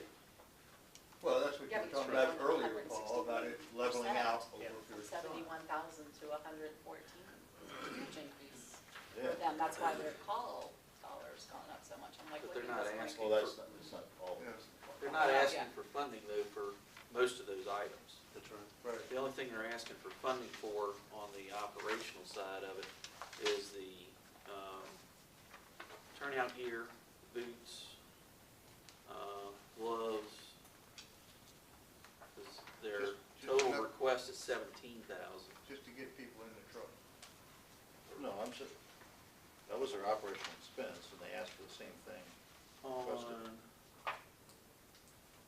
It's all there, JB. both Yeah, sides. they asked for the whole thing, They asked for the whole thing. 58,007. So they asked for it.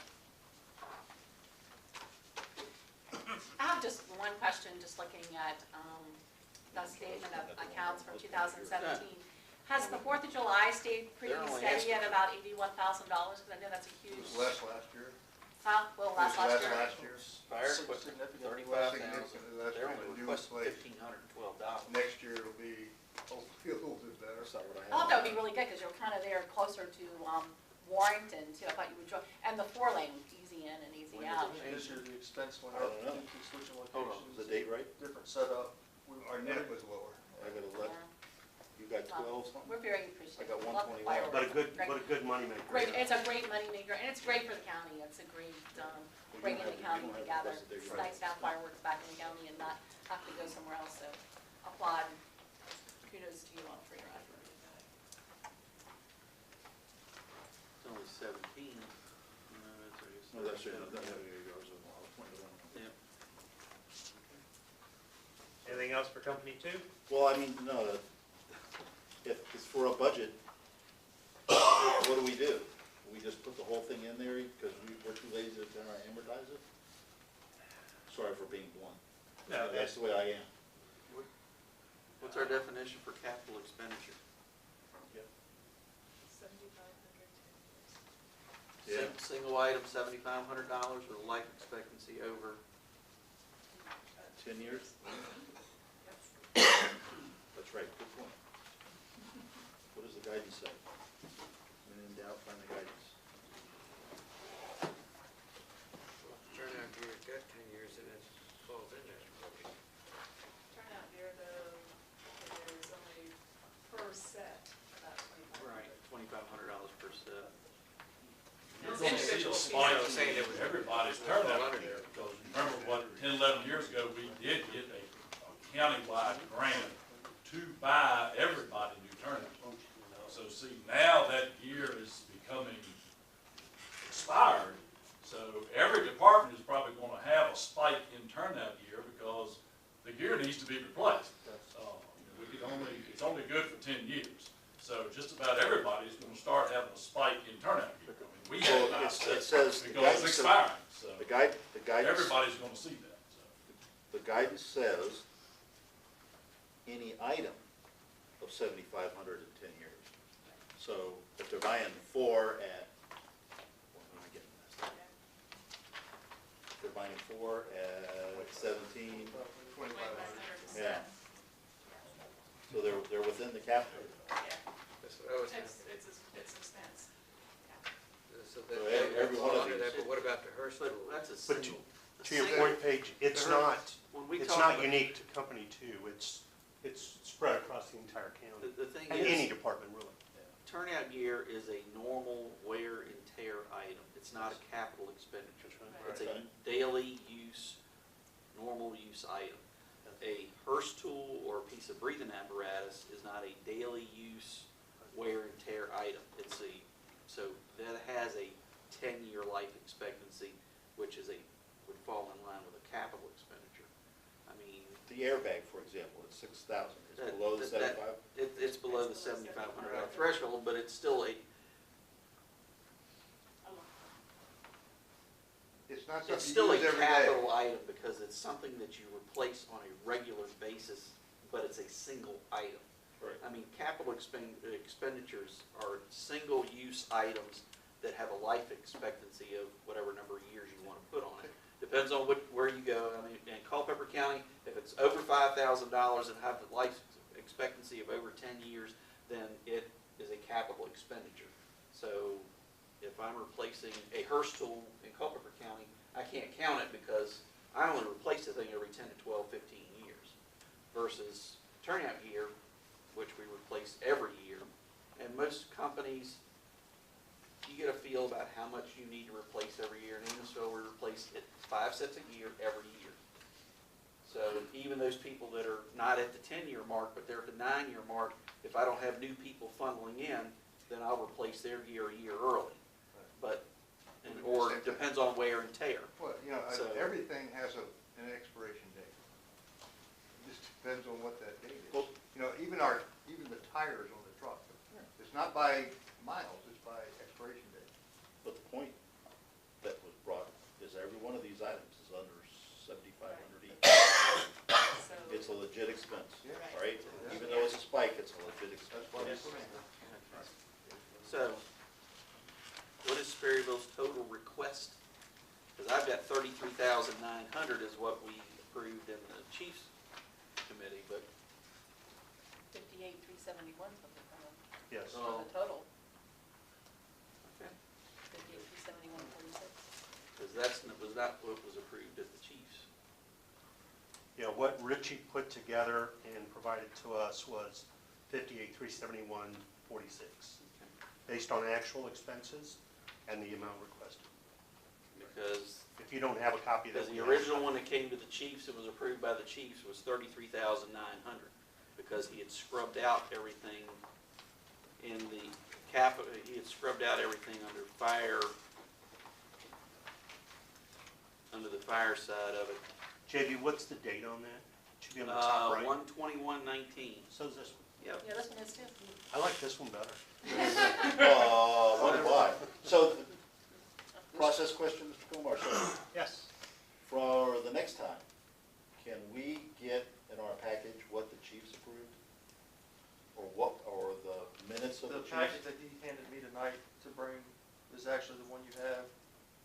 And it may have been a typo on this one, but it's 33,900. and that was the package that he sent with us Was tonight. that the formula error?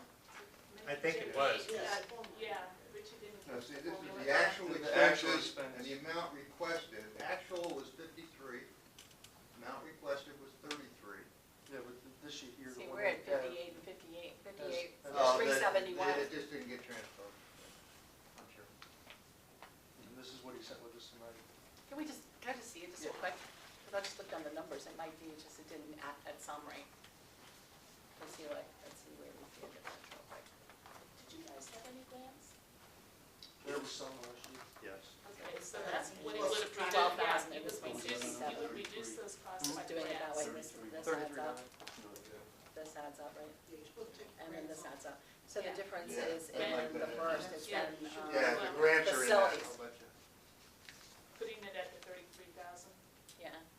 The difference is in facilities because on the one that we received, facilities, under category A, facilities, administrative and communications, is 12,217.02.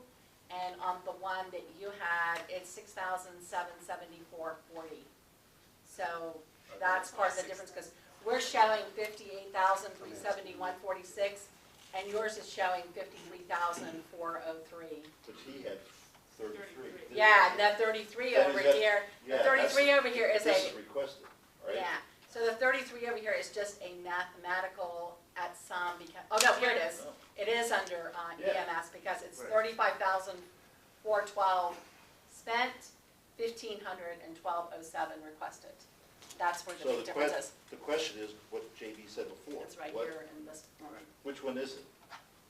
That's, Is it the lower one the chiefs approved, which he just had? Or is it the one that we have? Well, I do know that there was people that have said that when they opened up these spreadsheets, that they had calculation errors, which, when I initially sent them out, I even put $1 in each one, just so it adds up. So Well, I think we need a confirmation from Richie as to what right, it is. because when I opened up the spreadsheet, all right, it was doing the automatic update thing, and I just hit yes, okay?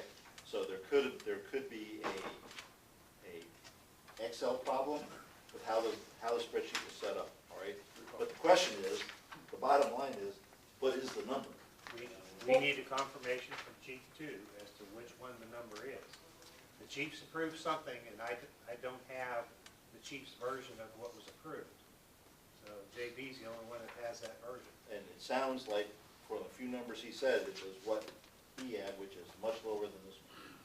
Also, we would know from the difference, the annual allocation is 67,800, and this request on here is for 58,000, so if we, There's no such thing as an annual allocation Yeah, anymore. that's That what we needs to got. be but stricken. this is for last year though, this is not. No. This is for this year, but this is That was supposed to have been anomaly. taken This out, doesn't they're supposed to put all apply. zeros. Doesn't apply to even process this, even though it was to last the- year?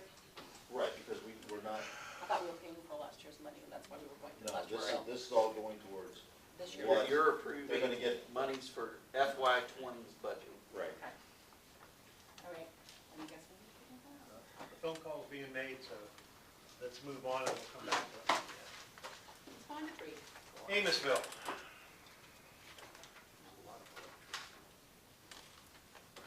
Big deal.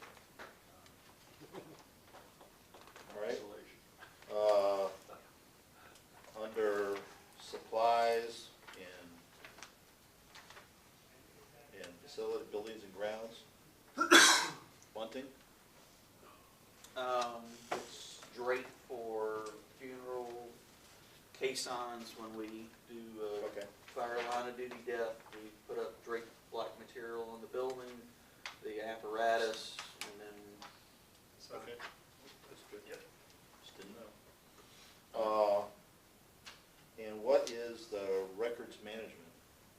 And, Yeah, I wondered what that was. Um, $119 a month. that was a system that our membership committee requested to get all of our fire, EMS, and other certificates and training records all under one records management system. And we're trialing it this year to see how it's working out. So, a lot of money, okay. I I'm not a computer geek, but, and I don't understand it Well, I've done myself. those systems, that's a little high, but, you know, Well, the problem with it is it is what it is. well, the only thing is, and that's another reason to have a CAD vendor or somebody like that that is able to put all this stuff under one roof. So all your certifications, everything is in, it would be in a program that the county owns, so the county would be able to get those records at any point in time that they needed them. Oh, so, It's just trying to bring everything under one house, so I don't have to go to 5 different locations to get the records that I need. okay. So, I mean, I understand that, it's just, it would be a lot better if that was spread over all of the companies, because they would all need something like that, right? yes, we demoed it for 6 months to try it out to see how it works. Okay. And, How many licenses do you get, how many computers do you get to put it on? Just 2. That's all we, for our membership stuff, it's only 2. Okay. Well, I'm saying is, if you get more licenses, you can give them that. Right. Anyway, next question was, and this gets back to one of the changes you made in the form on technical maintenance, which I was assuming you're taking it to a shop. There were 2 lines for auto parts. Technical maintenance. You got a Can I bill, say? you got a bill number? Bill 79 and Bill 80.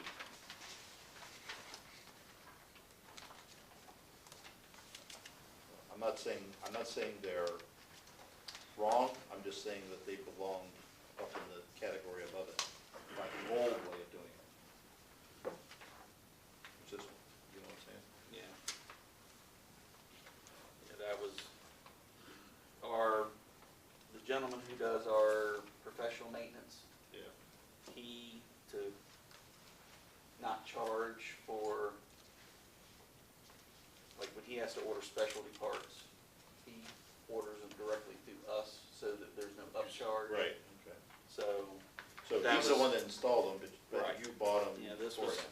yeah, this was for the attack piece for. It doesn't CAD. make any difference, because Yeah, next cycle, so- you'll be doing it, reporting it as a different. Right. But he has us order specialty items so that there's no upcharge. Like some technicians, when they'll come in, they'll do a 10, 15, or 20% upcharge on parts that they order for you because, Trust me, my son is parts, as a service manager at Stafford, he knows all about part surcharge. well, the one company we used to deal with, they had a 200% markup on parts. Yeah, exactly. Only? Yeah. That's pretty low. The last one I had was on fire equipment, but I think it's the same answer we've gotten before on turnout gear and stuff like that. So that's all I had. I have a question on maintenance contracts. Mhm. I noticed that both you and Washington have a contract, and this is for EMS, I believe, from the same company. I just wondered, why is there almost a $2,500 difference? Is that physio control, the Yeah. company? Has to do with It's the. I'm looking for education here. No, we have 2 light pack 15s, 3 AEDs. They have, and 2 Lucas devices. They have 1 lit, you got, how many AEDs do y'all have? Well, for Just last, 1. yeah. So we've got 2 more AEDs, plus Okay. they bought, their devices are still under warranty. Oh, So Just while the they're one under Lucas. warranty, they're not under the Okay. contract. Yeah, So next year, their contract price is gonna jump right up with ours because, Yeah, I mean, that's fine, I was just trying to get educated here. Thank you. Any other questions? Lynn Hill? Oh, yeah. Did you get an answer from Richie?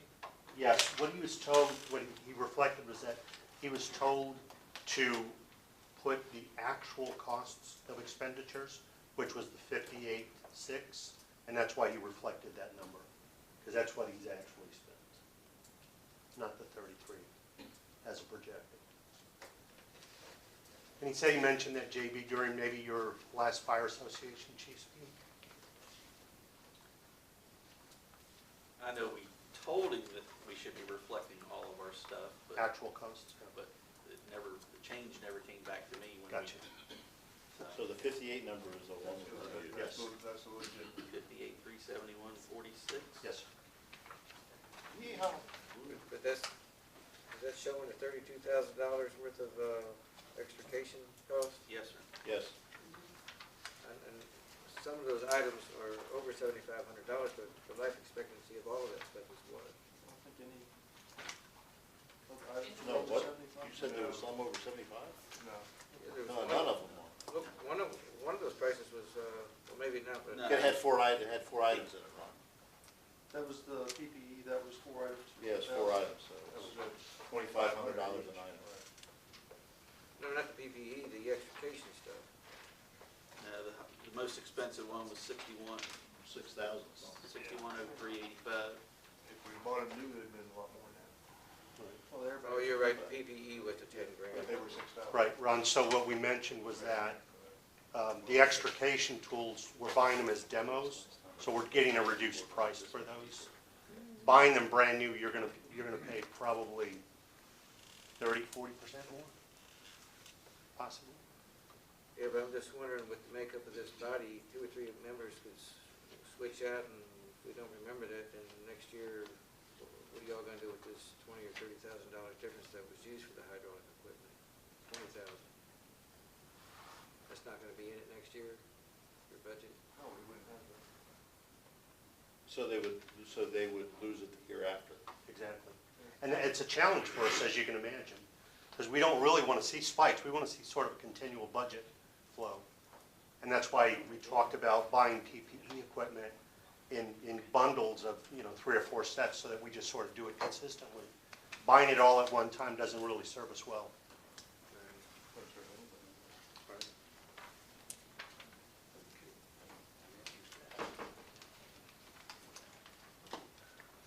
Okay, we're at Flint Hill now that we've resolved Company 2. First request is, could we get this in Excel? It looks like it was done in Excel. At least the summary sheet was. All right, so, make my life easier, I don't know about the rest of y'all.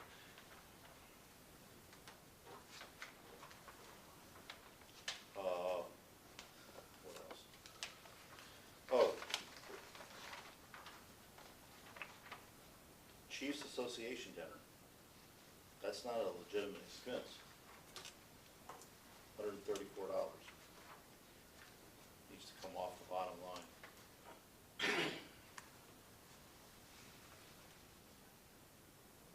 Agree. And the next one was,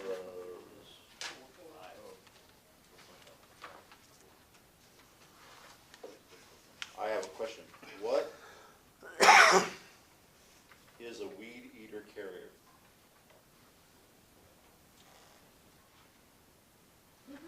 It's probably some sort of a rack. Probably that. That's what I was doing. So when you go out on a call, you gotta weed eat around the car before you can go into it or something? I mean, what do you use a weed eater for? Which company are we talking about? Or, Okay. Because I want one of those. I don't have a clue, I'm brand new to this, and I have no idea. that's fine. You don't have the bills with you? No, I was very lucky to get it. Very, very top of the last page. Top item on the last page. Laurel too, there's more than one. It's under, Equipment? yeah, it's under equipment. Fire supplies. I don't know if I wanna fight a brush fire with a weed eater. No, God, no. Sometimes we I thought reinvent more than things to angry. hold things onto units, so. Well, it's $500, but I just, I, $500. 500. Well, I didn't ask questions about chainsaws, because some people are buying getting chainsaws repaired Well- for more than they cost. That's a problem. Depends what size your chainsaw is.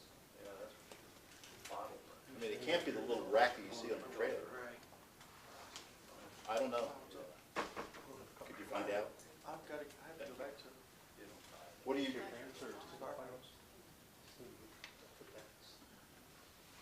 on July 4th? I wonder if there was something they used, you go to the 4th of July, don't you? I wonder if it was something you all used for that. Set up down there. For putting out fires? No, No, no, no, no, no, I no. was just thinking. We're using brush units for that. You're saying the date on it? It was July the 4th July when you 4th. purchased it.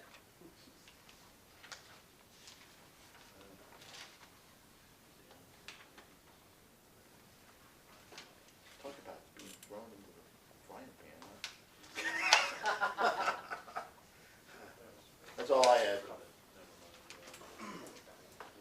So you took off the 50233?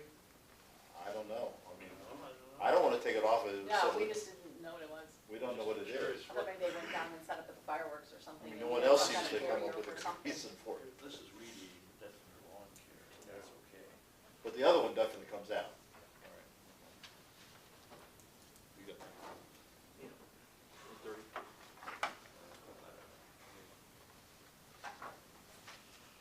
What's that total go to, is it 100 and something? Chief's dinner. Yeah. 32,154. Like their internet's 24.95 a month. Really low. Really low. That's probably, what's it? The whole- Oh, probably Central. Oh, DSL. What are you looking for? What category, the 134? It was in That's fire- great it that was you in fire- feel like oh, a 134. little bit over Yeah. $7,200 at the boot drive in Plain It's Hill. an That is administrative. awesome. Considering what the temperature was, and it was raining for 2 days. Yeah.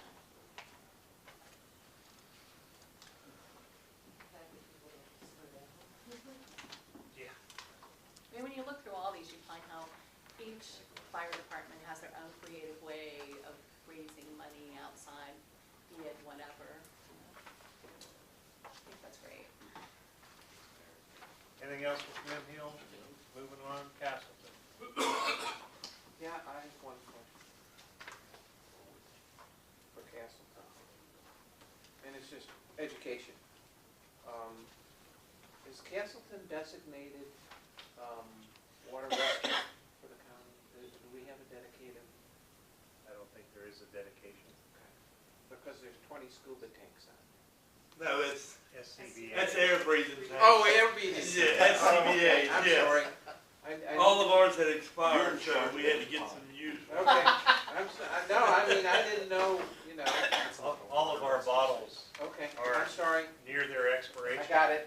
I'm ignorant. I appreciate it. No, if you don't know, you gotta ask. No, I just wondered, We need a truck. yeah, good. I'll provide the comic relief. I want to go scuba diving. The only question I had was, again, fire equipment expenses were high. You didn't have anything big like these other guys, but generally it was a spike, and it was just a bunch of items that added up.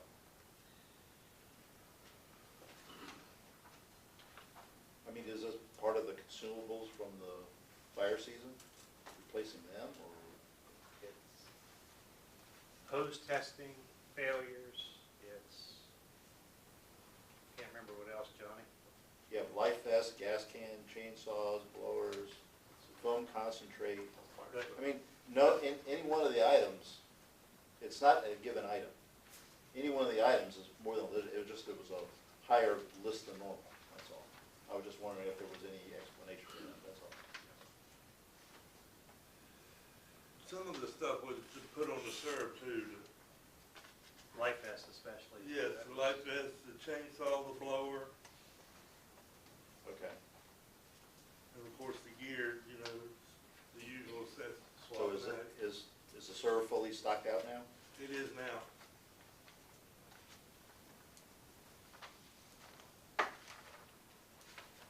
And even the blowers and chainsaws were under forestry grant. Forestry grant. So we paid half, forestry paid the other half. Oh, so, okay, Okay. well, that brings up another question, so, and how the accounting's done, all right? So, in your case, you show what your part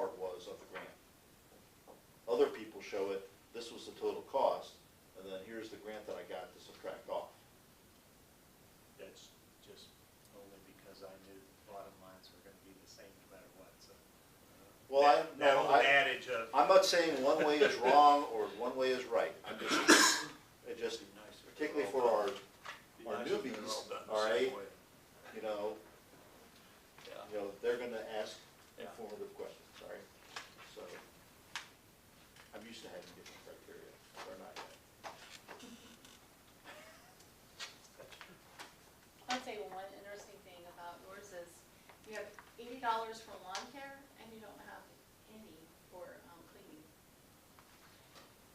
Do you have volunteer time where, I mean, you have high cleaning supply, you have a lot of cleaning supplies in there, but you all, like Centos and stuff, but you almost do your own cleaning, do you have We- get together time?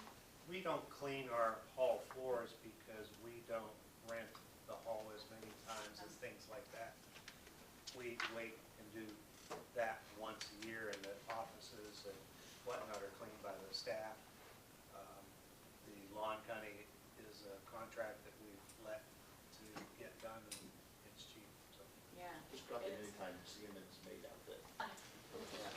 I like to get his lawn contract to do our cemetery. Yeah. Like, whoa. All right, Sperryville Rescue Squad. I have a question. I'm just, the Lord Fairfax, that was EMS, and how many people did he hit? It's one, but it's an intermediate course, so it's more expensive than the Okay. basic course. Okay, thank you. For medic. It's actually the last medic course in the state. Okay, Intermediate. Yeah, really intermediate, yeah. yeah, okay, thank you. Comment is, if we could, in the future, get the billing sheet in Excel, or what do you use to do your detailed billing sheets? QuickBooks. We could probably dump it into Excel. We have to work to bring 2 or 3 companies into alignment with the form and the use of, or the lack of use We're of. gonna get that next. All right, so are we working to do that? Okay. And one cost is, travel is not included for lodging, but is parking. You claimed your parking when you went to some symposium, the Donald Symposium. Is parking considered part of travel or part of lodging? I see it as part of travel, but I do too, because that's the way I used to claim it with the federal government, but the federal government doesn't make any sense anyway, so. But, nobody charges mileage either at 50 whatever cents it is Right. nowadays. But well, what's the board's thing? Is parking part of travel or is parking part of lodging? I would say travel, we do it as travel. Parking and mileage is travel. Lodging is totally lodging. But we I could think still, you probably we could turn in our solid. parking vouchers and get reimbursed for them, so. But any thoughts? All right. Benji? With travel does not get paid, but lodging does. correct. That's what we're basically arguing about. No, what I mean, discuss it. we're trying to decide is, does parking count as lodging? Because he had to stay there, he had to park his car while he was there. Car had It's not part of to- travel, but, So, if yes. Bewitched wiggled her nose and he got to there, then he wouldn't have parking. Oh, if you're just, Was that you're a- saying there's no place was to that a put parking hotel? other than with lodging. Or parking outside? Is parking?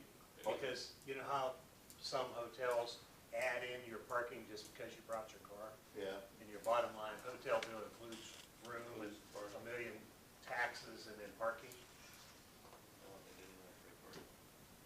Yeah, well, most of them don't anymore. Somebody I has would to think go parking would somewhere. go in with lodging then, because you have to pay it, and it's Exactly. part of your Yeah, room. just put it Yeah. I'm inclined to say it's in there Yeah, as part of the Okay, hotel. good. because it's an Can expense we- you have to pay. A minor update on the detailed spreadsheet, if you could On put, the guidance. The guidance spreadsheet. Revising. so parking is included in lodging, all right? Hotel parking. Hotel parking, yeah.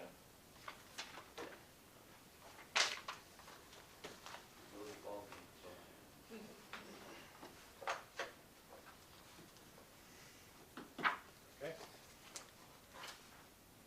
Nothing else on Sperryville? Chester Gap.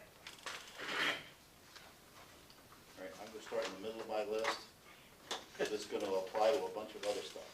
So, you're outsourcing in wherever it is under fees, your accountant, Yes.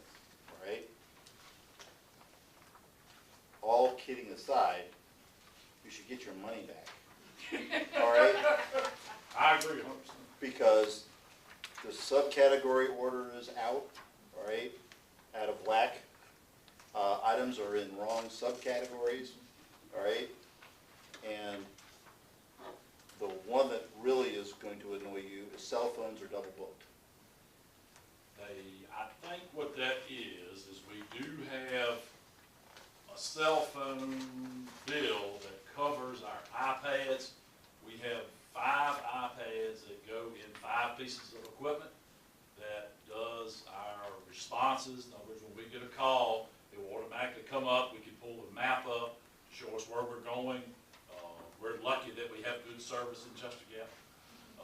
So we can use iPads in the equipment. Shows all your hydrants, it shows you water sources, it shows everything. And I think that's what that is, because it is separate. It's not, you look at it, it looks like, yeah, it's two, but it's not. One is for the iPads, one is for the cell phones. They broke it down that way, and it's an automatic payment. You know, it comes out automatically. The treasurer had done that a couple years ago. The accountant kind of don't like it, but it's just never been changed.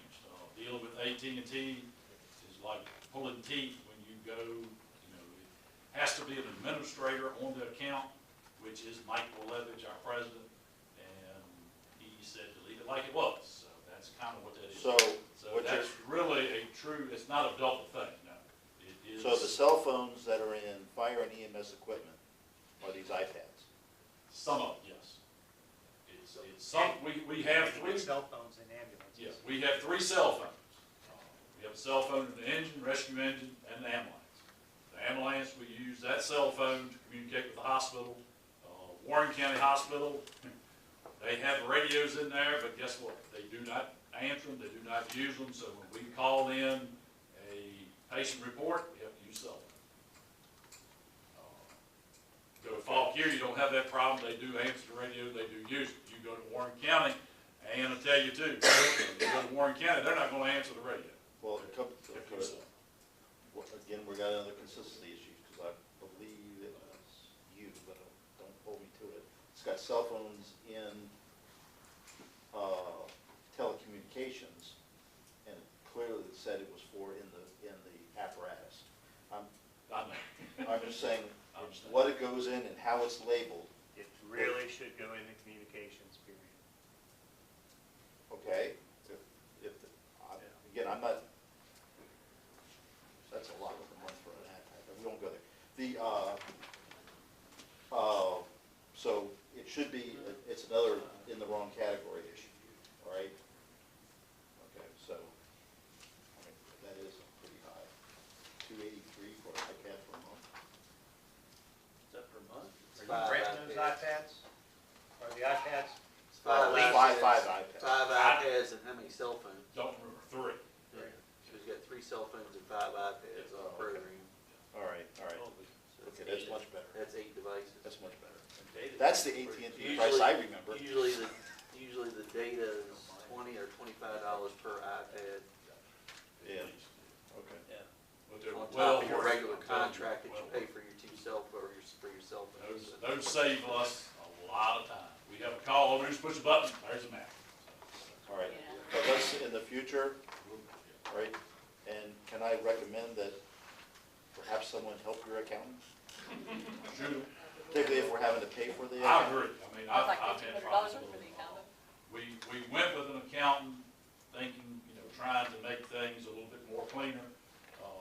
That way, it's more there. I think she done a little bit better this year than she did last year. I just don't think Still got a ways to go. she needs to go a little bit more.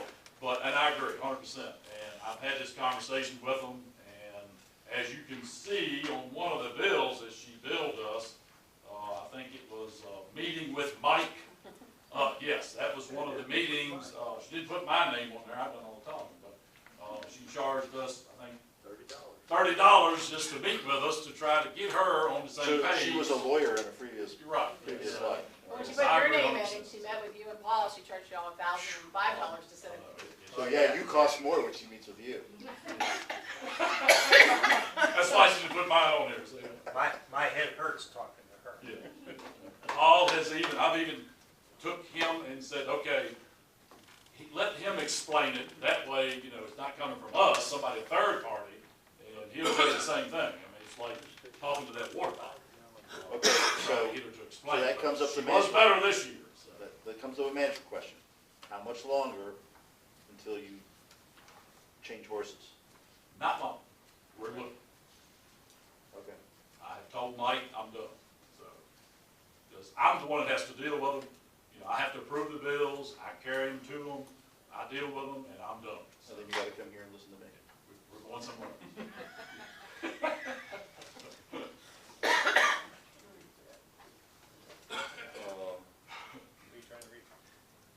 I see, this is a education thing again. I see a 5-gallon pail for, I can't tell if it's $80 or $20 or something. It's probably Pail of what? foam, 5-gallon pails of foam. Okay. Yes, sir. It's from Interstate Rescue, so I knew it wasn't water. Yeah, probably, it's either foam or, we buy the true fuel, you know, that you don't have to mix, it's a Right, pre-mixed yeah, fuel. yeah, sure. That might be what that is, I got The a, two-stroke Interstate stuff. Rescue, that's what that is. Okay, just curious. Yeah. That's a good price. Pre-mixed, That's about what it is at B&B. yeah. And your Two-stroke. 5-gallon. your apparatus Yeah, repair was a little bit higher than normal too. Those one were We did flushes with the have- ceiling because your building's so small, right? We had, one unit had a fuel pump go out, and that's not cheap. One of the rescue engine, we had to replace the brakes on it all the way around. Imagine got a that being just a 7,000 gap. Yeah. Repairs to a My Mr. 1992 Toad's C. Wild Ride. C down grade. there. Yeah, that's right. Yeah, the 92 C grade had to have brakes all the way around, not only shoes, drums, the whole 9 yards. And, it's not cheap, you know, in the C grade. Well, if you weren't living I on don't know top why of a we mountain. need brakes on Chester Gap. That's what I was gonna say, you know, if you weren't on top of a mountain, you wouldn't have a problem. We don't need to stop till we get to Flint Hills. That's what you have that sign for, get out of my way. That don't. Oh. Years ago, they used to drag trees down behind them to slow them down. He wanted me to leap away, so he Yeah. could bump up against me. All you have to do is throw out the sea anchor and you'll be good. Right. And so who is the junior fire chief hat for? That was the recruitment and retention that we do for our open house. You know, we buy handouts, we buy brochures, we buy the little plastic junior fire chief hats. You know, it's a whole box of them. Yeah. And we give them out to the children, you know, that come for the open house. Okay. Recruitment and retention. Have you gotten any new members in the last year? We picked up about 4 in the past Good. year. It's actually kind of neat because we picked up 6 in 6 months. That's really good. That's awesome. 3 of which are in EMT class right now. So one is finishing up his college degree, one is a junior firefighter, and his mother. So 6 people in 6 months. What are the average age? 20, So you got some young ones. yes. 3 younger ones, then a junior, and then the 2 older ladies. Yeah. And one's way older than the other, so. Yeah. It's all relative. But she's going to EMT class, so I don't care. And doing very well, I might add. She used to be an EMT at the Plains. Can I address one thing, especially for the new members? Go ahead. I don't, you know, we were talking about per call, pay per call. If you look on our numbers, out of county calls, we had 99. In county calls, we had 74. That is a pretty good difference. The in county was, of course, in Rappahannock. We still have a major problem with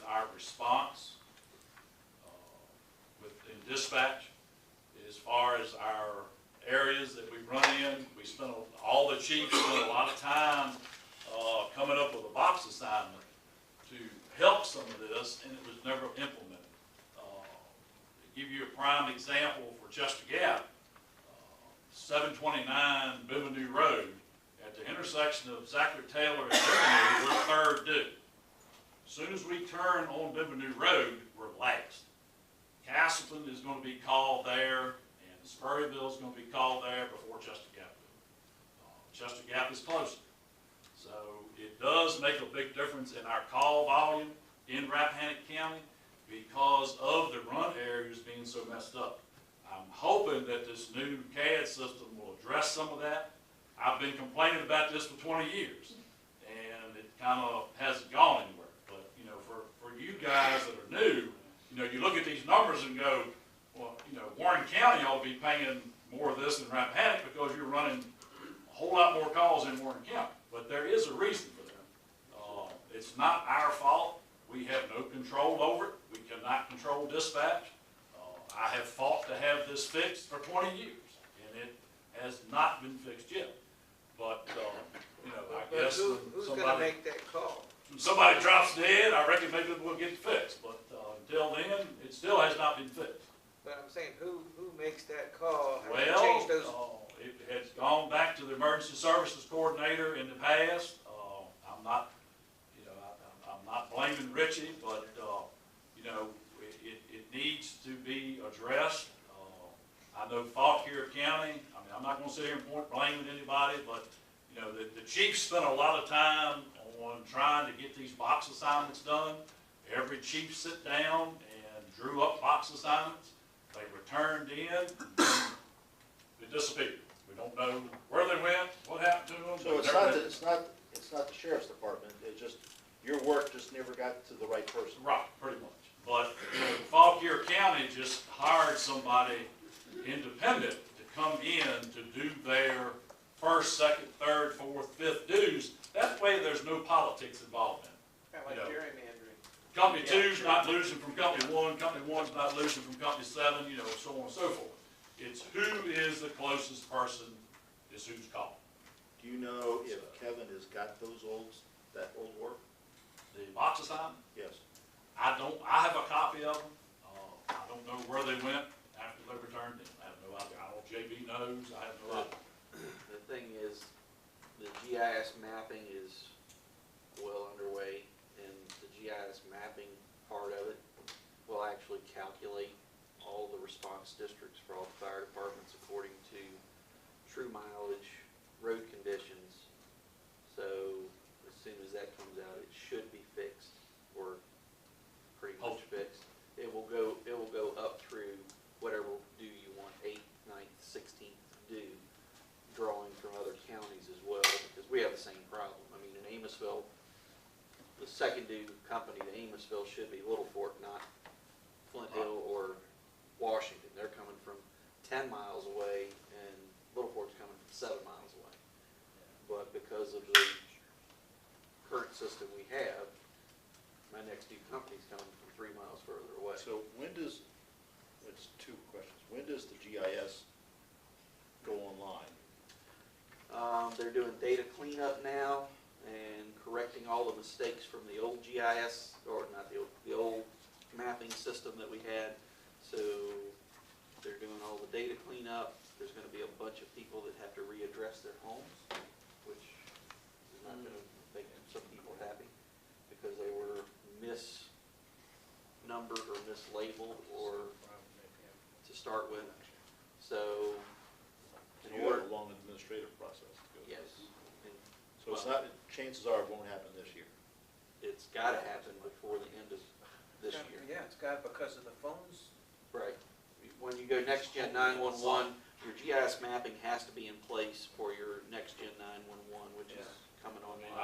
I've been told that this problem was gonna be solved 10 years ago, and we're still sitting here with the same problem. So I'm Right. hoping that the new system will solve it. So, Second question, I'm going back to an old subject. When will the CAD system be in place? CAD system has not been vetted out for, I mean, we're just trying to pick vendors right now. We're getting all the information from the vendors. So, but again, that has a deadline, and we have to pick somebody by July. And then implementation period will probably be 6 months, so I'd say January 20 for the A implementation. year away from the CAD system. Right. So we'll do another year of bad data on calls and responses. Right? I think we need to approve this, don't we? Approve, take a vote. We are. Oh, Just ahead of we you. were actually still on Todd's report, We are. and I haven't asked if everybody else has done yet. I just have one quick question, Todd. So I was looking on the 2017 under receipts, and Warren County is not there, but aren't you receiving some? Yes, we Okay. receive funding from Warren County. Okay. Just- Okay, anybody else with something for Chester Gap? Okay. So with all the questions answered, with all of the corrections made that JB has documented, any adjustments and whatnot that we've accomplished, I'd entertain a motion to approve these going forward. So moved. Can I clarify that motion? Sure. They're approved as the Company. as the company operational expenses, right? Up to 100% operational expenses. I still think we need to have another meeting to talk over that budget stuff, and Curry has got to be in that meeting, right? Because to address his point about what the taxpayers have to pay, it needs to be a lot clearer than what it is right now, right? They owe all of us guidance as to how we should be handling this. And you know me, I'm not shy about holding their feet to the fire. So with the clarification of approving the operational expenses, which combined with the January through June fire levy results, which were approved, combined together into one report, will reflect the 100% operational expenses that we're projecting. You may want to say cost, but, yeah. Cost. Same thing. Same. Yes, that's my motion. Okay? Or you second. Yeah, you kind of second, Peter. So you I made a motion. added some you clarification to it. Okay. clarified it. Clarify. Clarified a few things there. There you go. Sorry, Okay. catching up. All those in favor say aye. Aye. I'd like to request that, JB, if you could put together the combined report, January through June, July through December, with a bottom line total for with those 20 expenses, budgets, costs, pick a number, and then send it out via email to all the board members. Then when will we see the 2018 in this format with the receipts?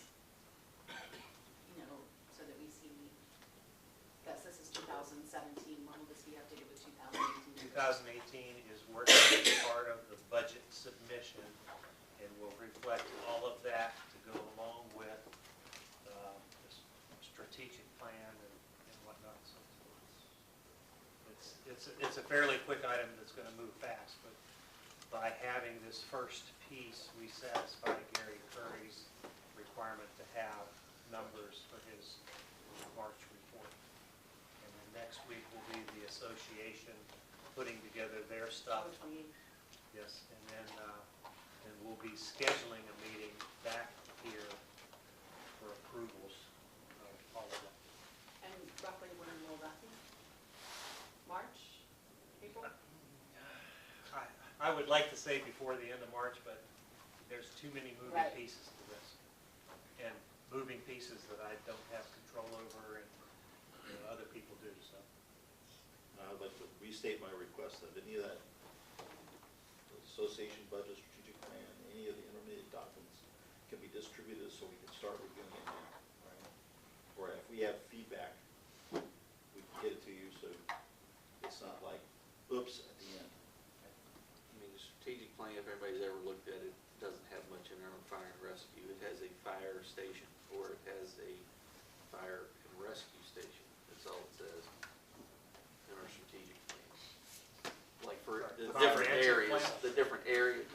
sorry, comprehensive. Oh, no, I was talking about the strategic plan. I've read the comprehensive plan.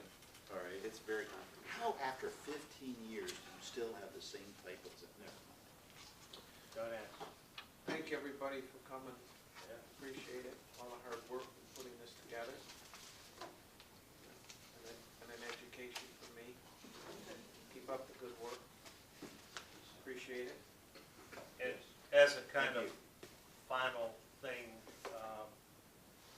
the association had their meeting last Friday.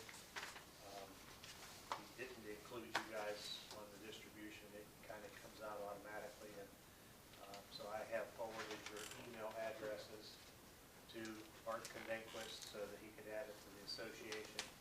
Now, sometimes it's just like coming to a board meeting or any other meeting that you attend. Except there's food. Sometimes there's excitement, and other times there's more excitement than you want, and other times it could be boring. So it'll give you a location, a time, a date. You'll get that via email, and you're welcome to come and participate and watch and learn. And okay, we'll make that happen from the association side. Dan, if we have the opportunity to come out and visit you at the fire hall, that would be, appreciate it. Run a call. I'll dial 911 and see if I can get any response. Oh, you make it more than you want. What we can do is we can forward out an email address to the chief and the president of the company, and if you want to stop by and visit, we're not always there. Sometimes we're trying to sleep or whatever. But no. But if you call ahead of time, they can say, hey, what time you coming? And we'll have somebody there to walk you through, show you what we got, show you what we don't have, and what we need. Go to Chester Gap, take that protection gear, you can hurt yourself otherwise. If I may say one thing, Yes. I find it very encouraging that all of you all are seeing new members. I want to tell you personally how moved I was and how proud I was of Rappahannock as a whole when I attended Frankie's service. And I think that should serve as a lot of inspiration for young people in our community. This is our first meeting without Frankie, and he was on here when I started serving. I've known him for many, many years. I find him to be, and always will be, a great inspiration to so many people. It was a wonderful, wonderful service. It was so fitting to the type of man he was. I was very moved, and I was very proud of Rappahannock. I do believe in that cheer that Mike Tupper does, "We are Rappahannock," and you all just looked amazing. You really did. It was just very, very moving. So I hope that there are a lot of young people that are inspired, or even people as old as me, that get involved and want and really understand what dedication it is for every one of you all, and all the volunteers with the rescue squad, the fire department, with our police department, and what a great asset and what a great service you are to our community, because you are the heart and soul of our community, and people really need to appreciate it. It's great when you look down here and you see some of the fundraisers and you see people are giving. I know that when the fire tax came out many years ago, there were people that said, well, if I'm going to be taxed, I'm not going to give anymore. Well, that's crazy. You can see that it has not been enough up to this point with the allocation to support what it is, and to know that there are people there that are willing to give of themselves, whether they're eating dinner or get out of bed or leave church or whatever. I've seen it all happen, and you're there to be there for the people of the community.